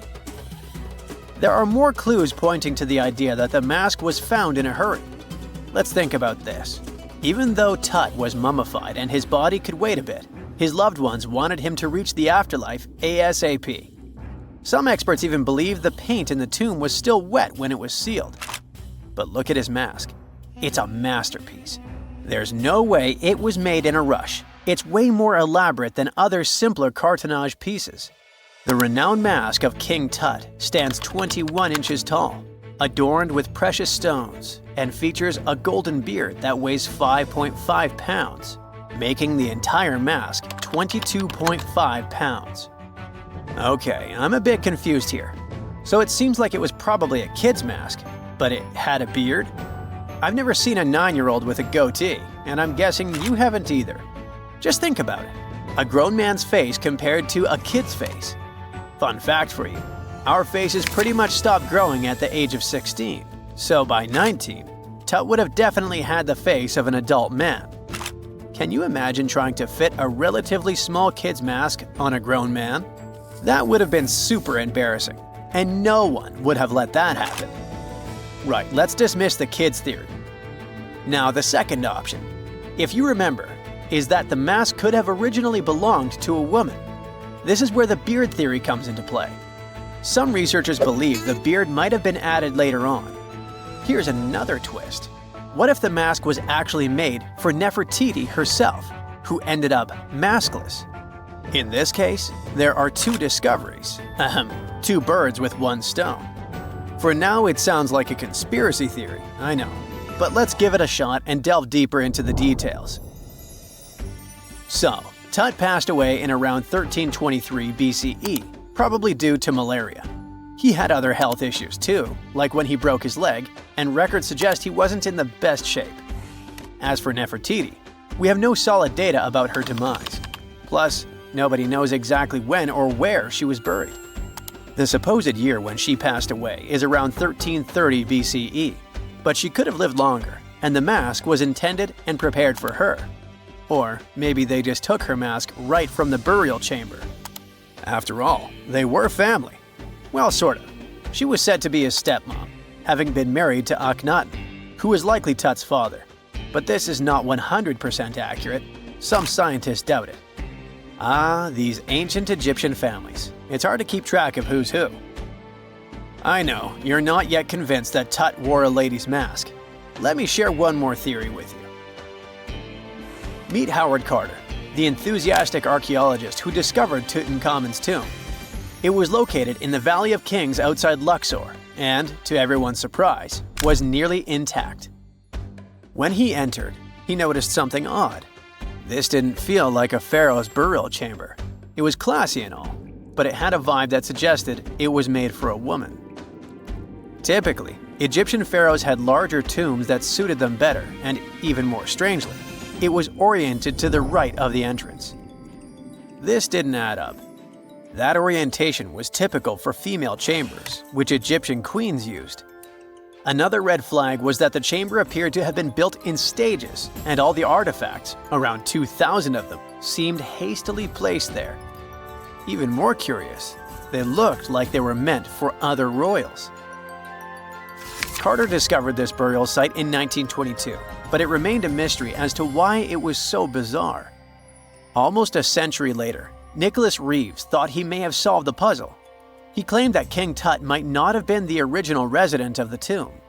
Instead, he suggested that the undisturbed resting place of the legendary Queen Nefertiti could be hidden behind the walls of the boy king's burial chamber. Nicholas studied high-resolution photos for months, meticulously examining every pixel. One day, he focused on detailed scans that revealed the texture of the tomb's walls beneath layers of paint. He spotted what he believed to be outlines of two doorways that had been blocked and plastered over to hide them from view. The more he looked, the more it seemed real. Could it be a tomb within a tomb? Nicholas theorized there was a hidden storeroom behind the western wall of King Tut's tomb, and his chamber might just be the outermost section of a larger corridor-style network of rooms. It all sounds fancy, but sorry to break it to you, Reeves' theory was debunked. To find out if he was onto something, experts had to use ground-penetrating radar to see the unseen. Reeves' idea was that if there were gaps, it could indicate the presence of additional rooms. And at first, in 2015, one expert even thought he had found a hidden room. But the glory didn't last for long. A year later, After double-checking, it turned out there were no hidden doorways. By the way, Nefertiti isn't the only legendary woman from Egypt whose burial site remains a captivating mystery. There's a cool legend about Cleopatra that you might enjoy. It's said that she once declared, "No man will ever find my tomb." Kind of fitting, right? After all, the person who's come closest to uncovering her final resting place is a woman. Fast forward a few millennia after she passed away, and while no man has located it, archaeologist Kathleen Martinez believes she might have cracked the code. She's been on the quest for Cleopatra VII's tomb for nearly 20 years, and recently discovered a bust that she thinks represents the famous queen. However, not everyone is on board with her claim. Some experts argue that the bust doesn't resemble Cleopatra at all. Alongside this intriguing marble statue, Martinez's team also unearthed 337 coins, some of which, less controversially, feature Cleopatra's likeness. But the real part is that it's still not officially confirmed. There's no doubt about the existence of the small bust. It's carved from white marble, fits in one hand, and shows a woman wearing a royal crown, according to a translated statement from the Egyptian Ministry of Tourism and Antiquities. The big question, though, is who it actually depicts. While Martinez insists this statue is a representation of Queen Cleopatra VII, many other archaeologists argue that the facial features don't match, suggesting it likely belongs to a princess instead. Sorry, I can't resist the temptation of breaking the magic for a moment. Some folks believe that the whole idea of "no man will find my tomb" is misunderstood. Even if she did say it, what she probably meant was "no living soul," and it wasn't about gender at all. It can as well be just a beautiful legend. Toodaloo! You have heard about Nikola Tesla. You have definitely heard about the Great Pyramids in Egypt. But what if I told you that Tesla may have probably uncovered the ancient mystery surrounding the pyramids? Wait, what? Is this a crossover episode? Nope. It's highly probable that the secrets of the pyramids are hidden in plain sight. But first, let's recap what we know about the pyramids. What's so mysterious about them? I mean, they are just old quirky buildings, aren't they? One of the biggest questions is how they were built. Some people think that the pyramids were created by people using only their hands and muscles. But others think that there might have been some kind of crazy energy source that we don't know about yet. Like, what if aliens helped out or something? Just kidding. But this idea of some unknown energy source being used to build the pyramids has been around for ages. Even in old texts, like the pyramid texts, it talks about how the gods gave us something to build a great power. So maybe there was something really powerful and mysterious going on back then? Who knows? Back in the early 1900s, he got obsessed with the Great Pyramids of Egypt. He read numerous books about these ancient structures and was blown away by how much energy they seemed to have. At that time, not many people knew much about electricity, and Tesla started to wonder if there was some kind of advanced tech hidden in the pyramids. He had an idea that the power of the pyramids had to do with electromagnetism, and he put a lot of time and effort into trying to figure out the mystery. Tesla had some pretty unusual theories about the Great Pyramids. He thought that they could actually store and move electricity, which could then be used to power up the areas around them. He also had this theory that the pyramids were built using some kind of crystal energy. He believed that the chambers inside the pyramids could have these super powerful crystals that could control the electromagnetic fields. But that's not all. Tesla also had this idea that the materials used to make the pyramids had properties that allowed them to trap energy from the sun and the moon. And not just a little bit of energy. He thought that the pyramid could actually create this massive energy field that could light up whole cities or even brighten up dark places. He thought that the pyramids could be used as giant power plants to generate electricity and run machines. Tesla even believed that the pyramids were somehow linked to cosmic energy, which could be used for spiritual enlightenment and healing. How very new age of him. Anyway, Tesla wasn't just pulling these ideas out of thin air. He was seriously into studying everything he could about the pyramids, from ancient artifacts and texts to hieroglyphs and drawings. And he came up with this idea that the pyramids were designed to be energy amplifiers, and some kind of unknown energy source was used during their construction. Some people thought Tesla was eccentric for coming up with these theories, but his ideas have actually had a huge impact on the way we think about the pyramids today. Researchers and scholars have been digging into his theories for years and using them to uncover some of the biggest mysteries surrounding these ancient structures. For example, recently scientists have used theoretical physics to investigate how the Great Pyramid of Egypt would react to certain radio waves. They found out that if the radio waves were a certain length, the pyramid could concentrate the energy inside its rooms and focus it under its base. The scientists did lots of calculations to figure this out. They first thought about what radio wavelengths would work best. Then they made a model of how the pyramid would react to the waves. They figured out how much of the energy from the waves would get absorbed or spread out. Lastly, they checked how the energy would move around inside the pyramid when the waves hit it. To help explain all of this, the scientists used something called multipole analysis. This is when you take a complicated object and break it down into simpler parts. Then you can see how each part interacts with the energy that's coming in. It's like taking apart a puzzle to see how each piece fits together. The researchers are interested in how all of this can be used in the future. They want to make really tiny particles that can do the same thing as the pyramid, but with light. By changing the size, shape, and the material of these particles, they can control how the light moves around them. This can be really useful for things like making tiny sensors or super efficient solar cells. The scientists had to make some guesses when they were doing their research. They assumed that there weren't any hidden spaces inside the pyramid, and that the material used to build it was all the same. But even with these guesses, they still made some pretty impressive discoveries. But the pyramid study is not the only proof that Tesla was ahead of his time. There are more Tesla's projects that seemed unrealistic at the time, but that scientists and enthusiasts reevaluate and try to implement today. Let's talk about Tesla's most ambitious project, the Wardenclyffe Transmission Tower. Back in 1900, Tesla was already a big shot when it came to electrical engineering in America. People were blown away by his amazing inventions and the fact that he managed to outdo Thomas Edison in the Battle of Currents.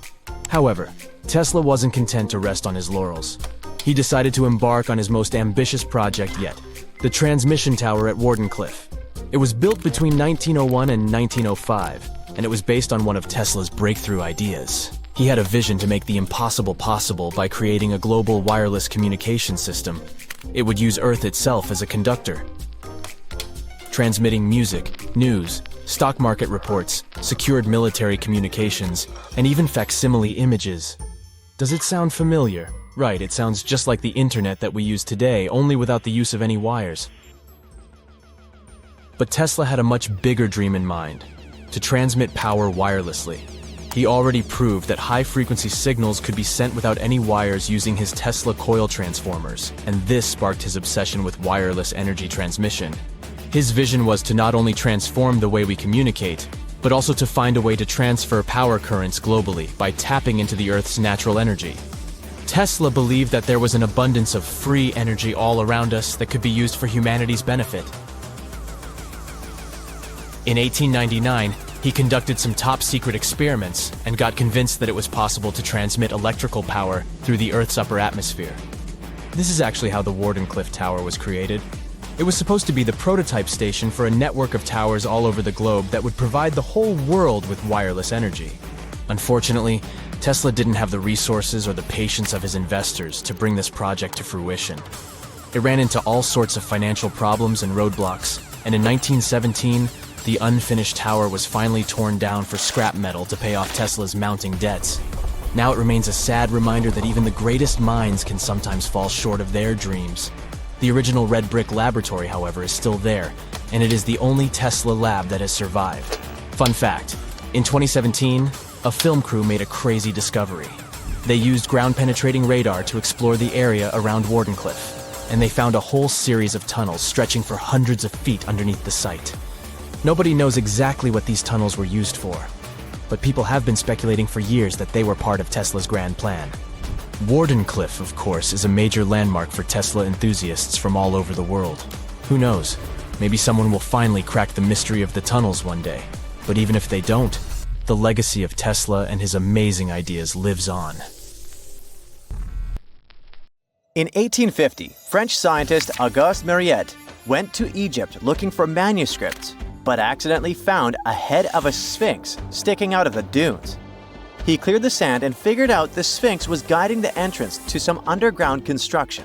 Several months later, he finally entered the Serapeum of Saqqara. Inside, he found an enormous granite sarcophagi with remnants of 64 bulls. Scientists are still amazed by the tech that the ancient Egyptians used to transport those enormous boxes. The Serapeum was built around the year 3000 before the Common Era. It was an underground tomb built to honor the sacred Apis bulls of ancient Egypt. It had a long hallway, almost 500 feet long, with giant stone rooms on both sides. Some of the sarcophagi weighed as much as 50 average cars, and all of them were made with super precision with exact 90-degree angles.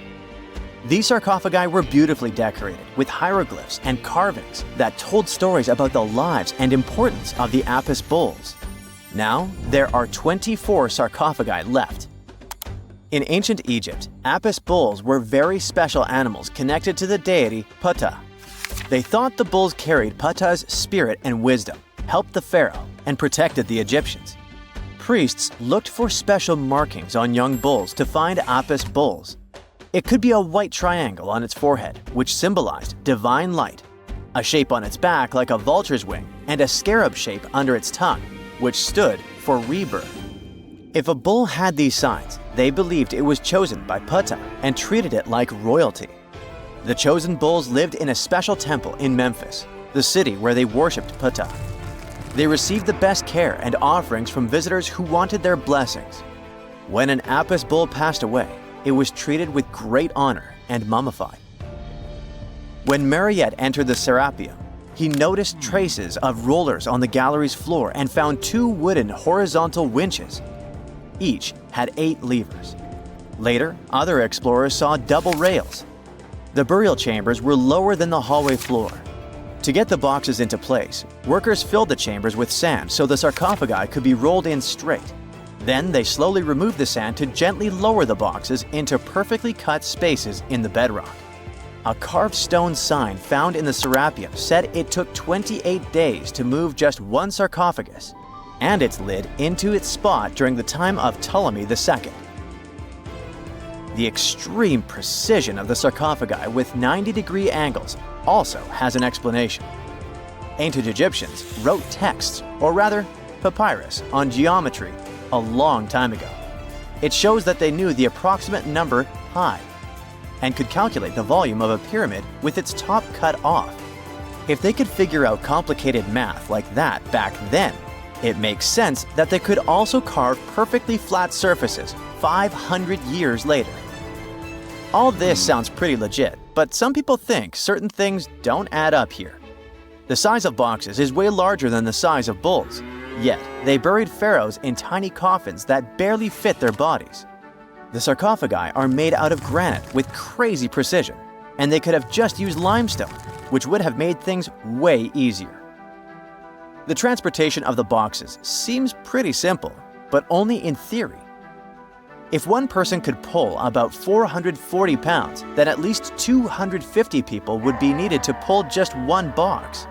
The tunnels in the Serapeum are really narrow, only about 2 feet wider than the boxes themselves.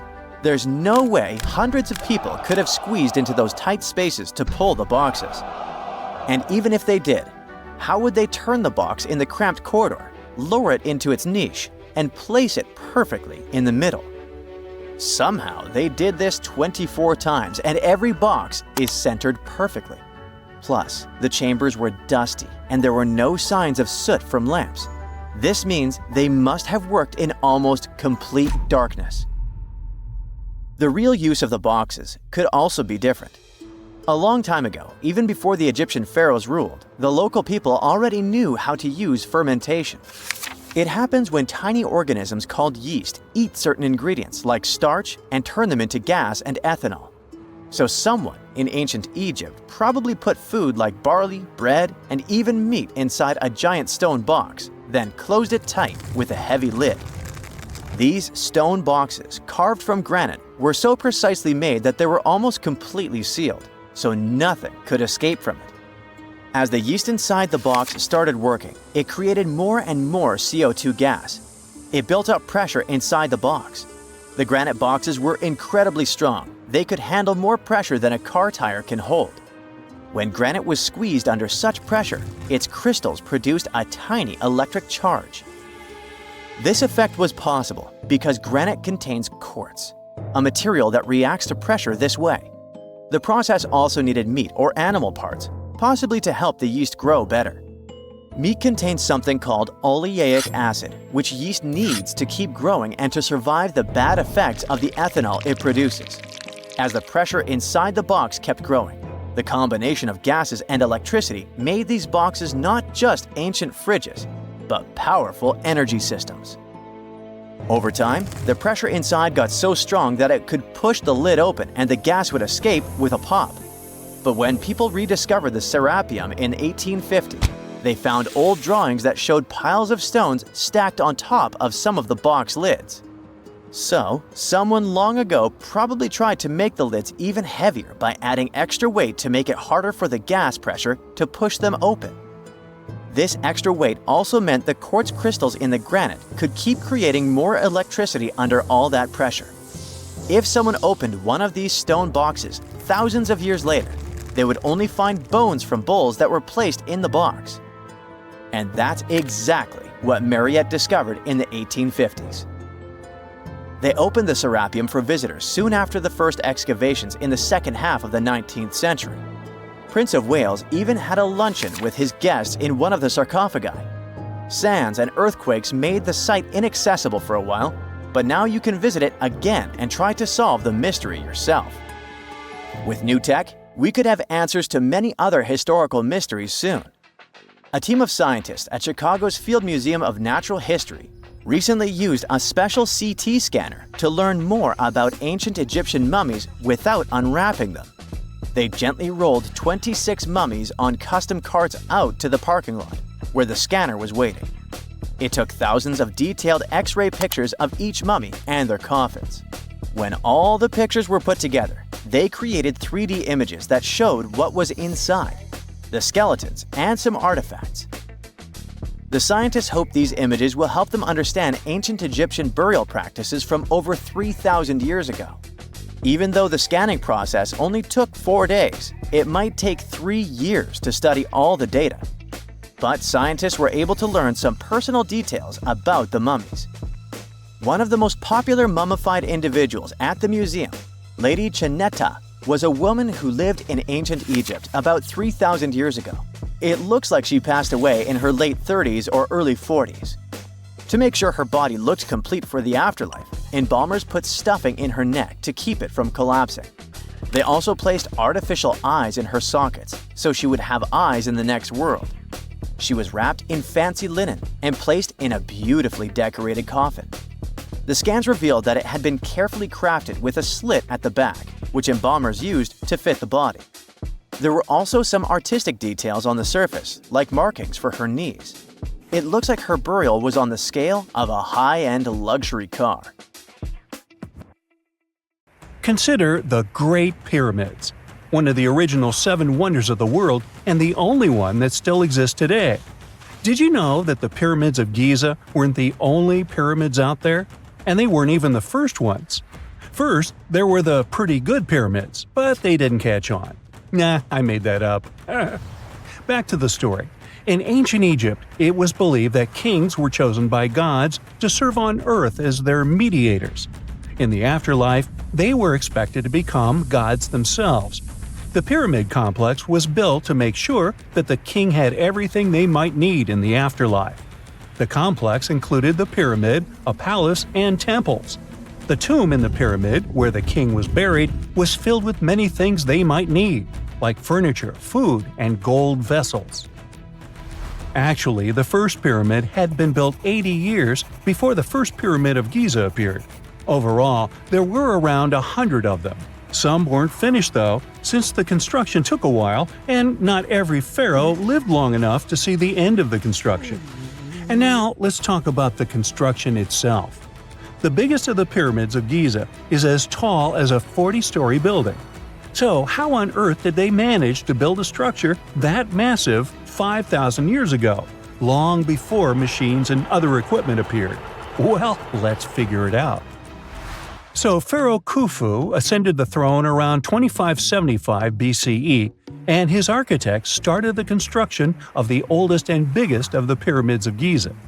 He figured that over 2 million limestone blocks had to be used to build the pyramid, each weighing around 2.5 tons, around the weight of a rhino.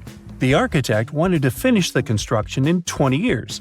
To make it possible, a stone had to be carried and pushed into place every 4 minutes, 24 hours a day, 7 days a week, and 365 days a year, except leap year. So obviously, a lot of workers were needed to make it happen. Many believe that it was enslaved people who worked at the pyramid's construction site, but that's not true. Workers came from all over Egypt to contribute to the project, all in all around 25,000 of them. The Egyptians were doing all kinds of work, starting with manual labor and crafting tools to administrative work. They all worked around 10 hours a day. They were housed and well-fed, and they were overall living a more comfortable life than an average Egyptian could afford at that time. Supposedly, the builders lived in a nearby temporary city and were a highly organized community with a strong leader. The pyramids seemed to be designed to align with the points on a compass, and their sides symbolized the rays of the sun. But back at that time, there were no compasses. Ancient Egyptians figured out the directions themselves and with amazing precision. To align the pyramids, they used 2 constellations. The construction site was arranged on the west bank of the Nile River. This also had a symbolic meaning. Just like the sun sets in the west, life sets in the west as well. The second pyramid of Giza was for Khufu's son, Pharaoh Khafre. It's a bit smaller, but this one has the famous noseless statue of the Sphinx. Of course, originally it had a nose. I would tell you what happened to it, but it's still a mystery, and no one knows for sure. Sphinxes have the body of a lion and the head of a human. They were considered guardians of important areas.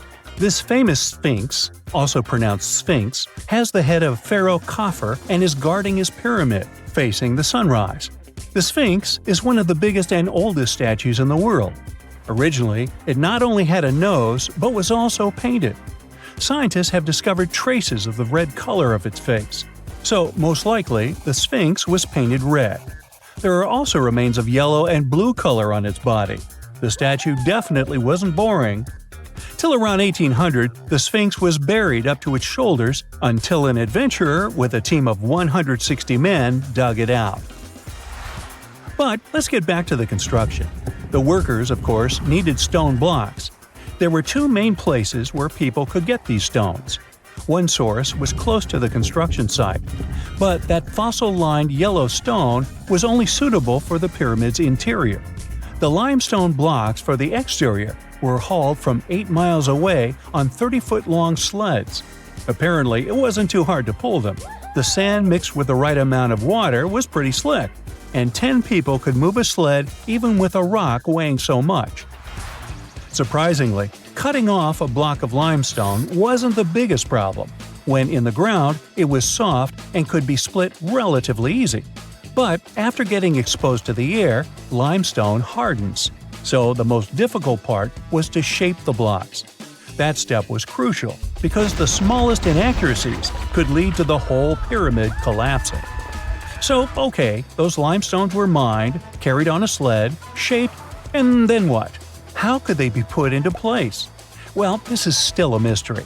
Archaeologists have discovered the remains of a ramp system that dates back around the time the pyramids were being built. So historians have come to the consensus that, most likely, the Egyptians designed a unique ramp system to move and pull huge stone blocks. The most common opinion is that there were several ramps around the pyramid. There probably was a central ramp with 2 staircases on each side of it built over the pyramid stones. The ramp was growing as the pyramid was getting higher. People might have been walking up the stairs, pulling up stones on wooden sleds. But this is just one of the options. Other experts say that the ramps were around the pyramid, and some say that the ramps were inside the pyramid. Maybe we will never know for sure, and it'll forever remain a mystery. The exterior limestone of the pyramid was polished with sand and stone until it gleamed. On top, there was a gold and silver capstone, which glimmered over Egypt like a second sun. So that's how it was 5,000 years ago. Now, about the interior. Surprisingly, there's not much inside the pyramid. Most of it is just solid stone with very little open space. But let's take a quick look inside. From the entrance, there are 2 stairways, one going down and the other going up. They take us to the chambers. There are 3 of them inside. Now, why is that? Apparently, throughout the whole construction, a burial chamber had to be prepared at all times, just in case a pharaoh kicked the bucket before the construction ended.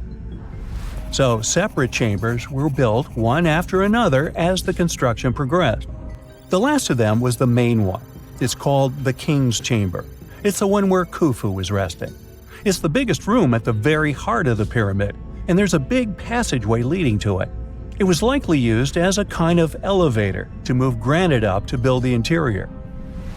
Granite was also used to make 5 stories of support beams to ensure that the pyramid didn't collapse. And we can see that it worked since it's been standing for centuries.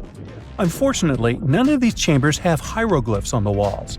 If you want to see the writings, you should go to the decorated tombs near the pyramids. Those pieces of art are depiction of ancient Egypt's culture and daily life. The texts allow researchers to study their language and grammar.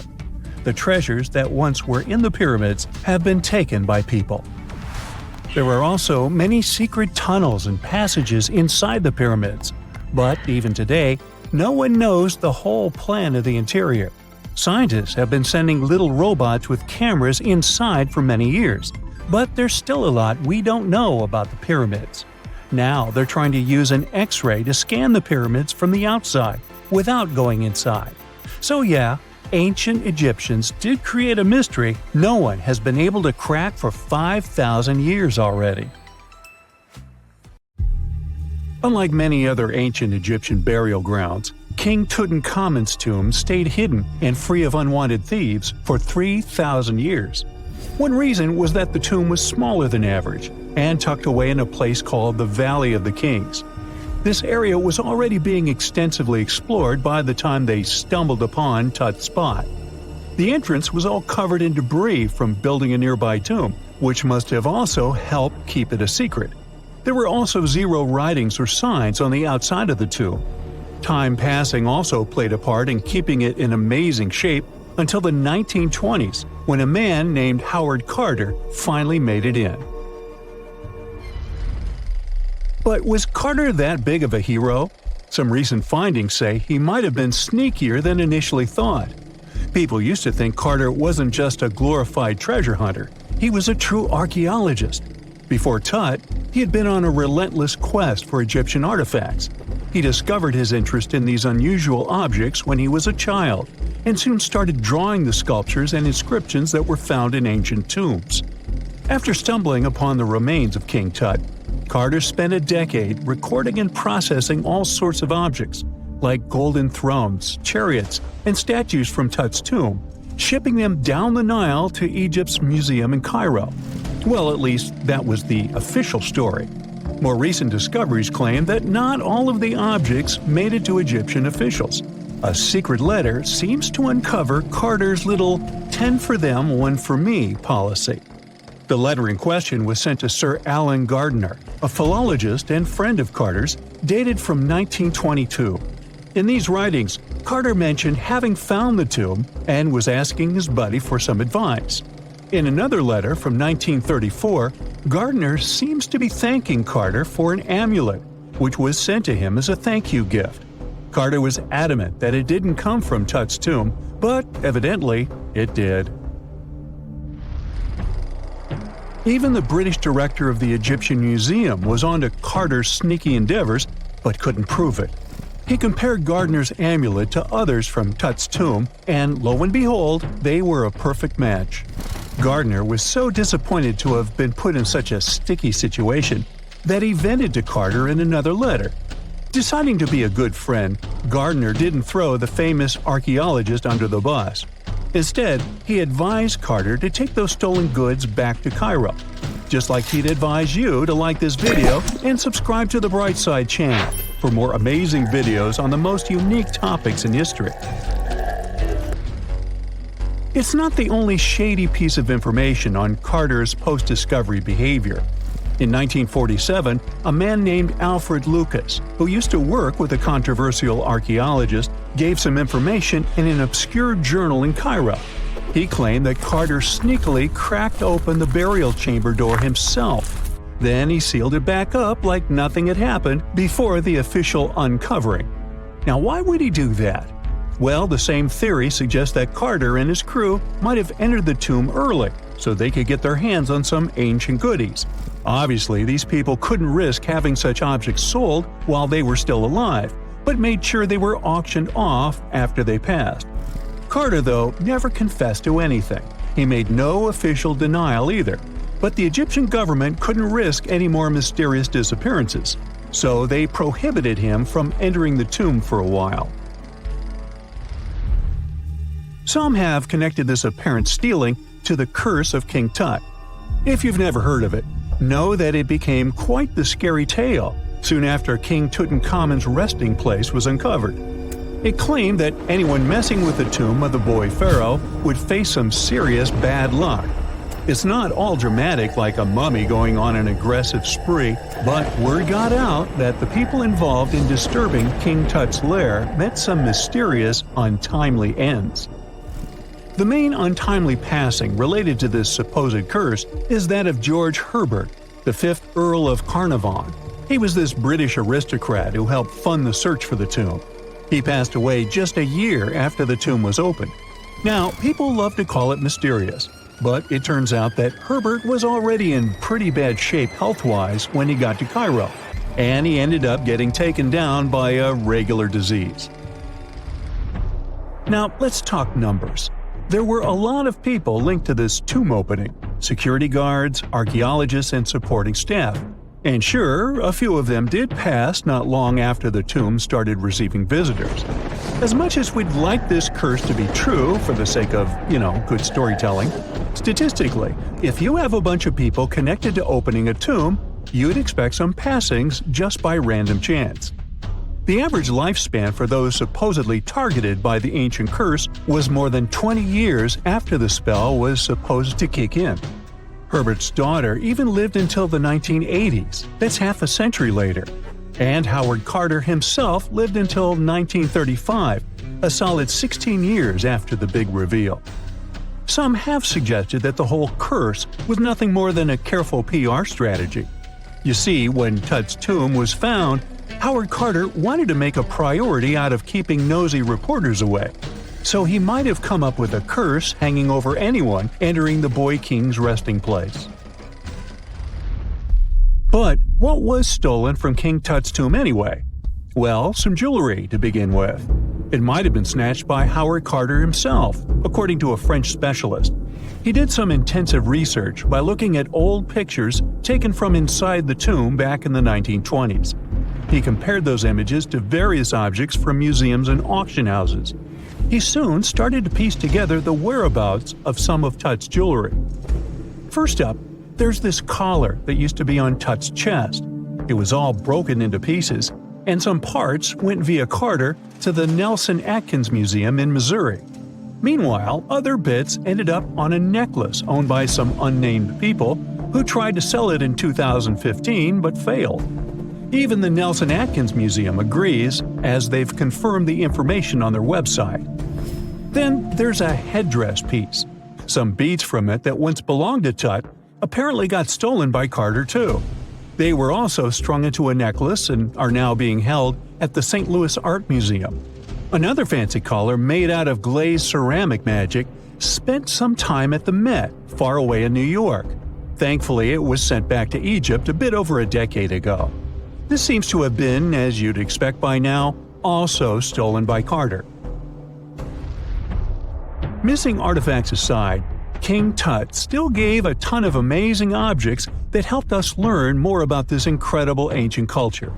Starting with the famous burial mask. It's this massive 21-inch gold art piece with semi-precious stones and glass paste. It weighs 22 pounds and showcases the boy pharaoh with a long beard and a headdress with a cobra and vulture. On the back, there's this spell from an important ancient Egyptian spiritual book that's supposed to make sure it works just as well in the afterlife. Tut was also apparently a board game enthusiast. They found 4 board games in his tomb, some made of ivory. Archaeologists also found a pair of gold sandals, though you'd imagine they were more for show than for comfort. In fact, the pharaoh probably never wore them in his lifetime. Now, speaking of fashion items, it turns out Tut was quite the fancy ruler. They even found a mannequin in his tomb that was used to pick out, adjust, and store his outfits and jewelry. The boy king seemed to have also enjoyed some music, based on the 2 trumpets historians found in his tomb. Though they were played back in 1935 in a BBC broadcast, the instruments are today considered too fragile to be maneuvered. A gruesome discovery took place in Egypt some years ago. You want to hear about it? 16 human hands, carefully buried in 4 eerie pits.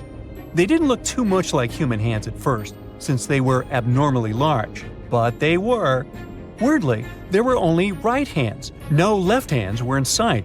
It turned out that it points to the practice of an ancient dark ritual.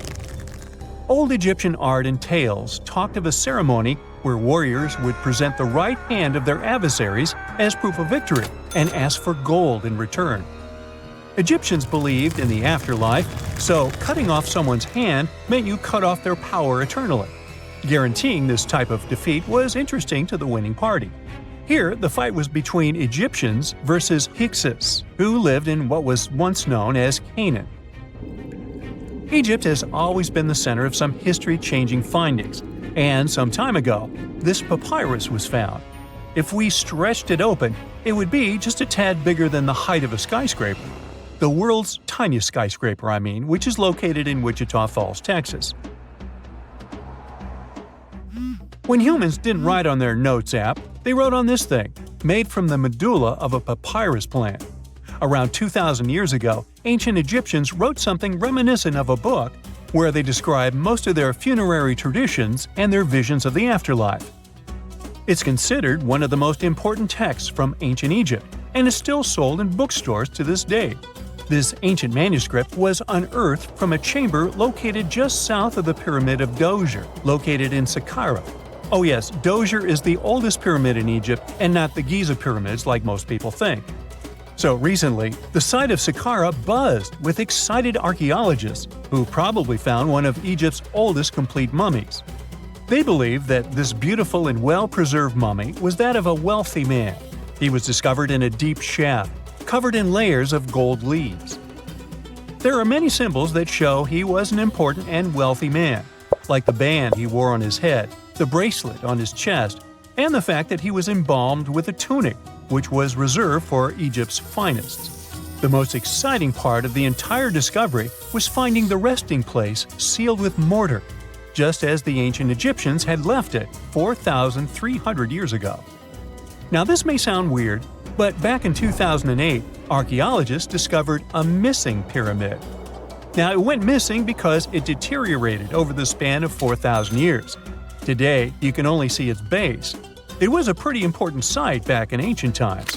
It is said that around the area of the pyramid, the ancients hosted a special type of ceremony where high priests would carry mummified remains of sacred bulls. Now here's a fun fact. Ancient Egyptians believed that Apis bulls were earthly incarnations of the city deity of Memphis and was connected to rites of fertility. It wasn't just any Apis bull though. They needed to be all black with a single white mark between its horns and a bunch of very specific characteristics. They were selected by the local priests and honored until they passed away. After that, they were mummified and buried in underground galleries. Meanwhile, This missing pyramid sort of disappeared around the 1800s. It was a German archaeologist who first found it in the village of Saqqara. He called it the Headless Pyramid when he first found it. But then, years after the official discovery, the desert sand came along and covered the whole thing. There were some excavations between the 19th and 20th centuries, but they weren't too systematic. That's why scientists were so thrilled when they dug an entire pyramid's base after removing the 25-foot mound of sand that was covering it. Oh, and it turns out American archaeologists are excavating a cemetery in Egypt that could contain over 1 million mummified bodies. So far, archaeologists have dug around 1,700 mummies. One of the main differences from other classic Egyptian mummies is that these people weren't kings and pharaohs. They were commoners that most likely lived about 1,500 years ago, when Egypt was controlled by the Roman and Byzantine empires. The name of the cemetery is cool, though, the Way of the Water Buffalo, just in case you want to check it out on your next trip. Other than bulls and buffaloes, ancient Egyptians also liked baboons. Are you seeing a pattern here? In the beginning of the 20th century, archaeologists discovered a site filled with mummified baboons in a place called, guess what? The Valley of Monkeys. An animal wouldn't have been mummified if it wasn't considered important. Certain animals were more important than others, since they were linked to specific deities. Jackals were connected to Anubis, the ancient god of the afterlife, and cats were likened to the female deity Bastet. Baboons were a pretty big deal, since they were believed to be connected to Thoth, the deity of wisdom and advisor to Ra, one of Egypt's supreme deities.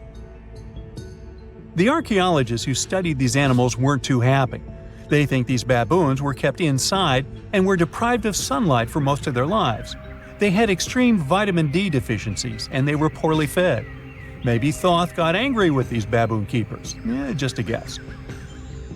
Since there's never a boring day for archaeologists in Egypt, they also found human mummies with golden tongues. Since Egyptians were all about the afterlife, they believed that golden tongues might help a person speak once they pass to the other side. I mean, it's a long shot, but hey, why not? Some of these mummies were placed in wooden coffins with goods, such as necklaces, pottery, golden artifacts in the shape of lotus flowers and scarab beetles, and iPhones. Just kidding. A new temple was also unearthed recently in Egypt. Scientists believe it was dedicated to honor Zeus Cassios. That deity would be a cross between Zeus, the almighty Greek deity of the sky, and Mount Cassios. While digging around the Sinai Peninsula in Egypt, archaeologists spotted 2 pink granite columns poking out of the ground. And bingo! They believe these columns represented the temple's front gate and collapsed during an earthquake many years ago. And speaking of deities, there weren't only super serious deities. Recently, scientists unearthed a golden ring in a city south of Cairo. No, Frodo, it's not magical. It was a normal gold ring, but it had the depiction of the deity of fun, officially named Bes. This deity is often described in sacred texts as a happy, chubby dwarf. Today, many tattoos we get are sorta deprived of any sense and are made of aesthetic purposes only.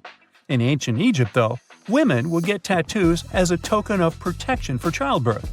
That's what scientists think, at least. Around the Nile region, scientists found some mummies that had well-preserved tattoos, which is a rarity since the skin deteriorates so easily.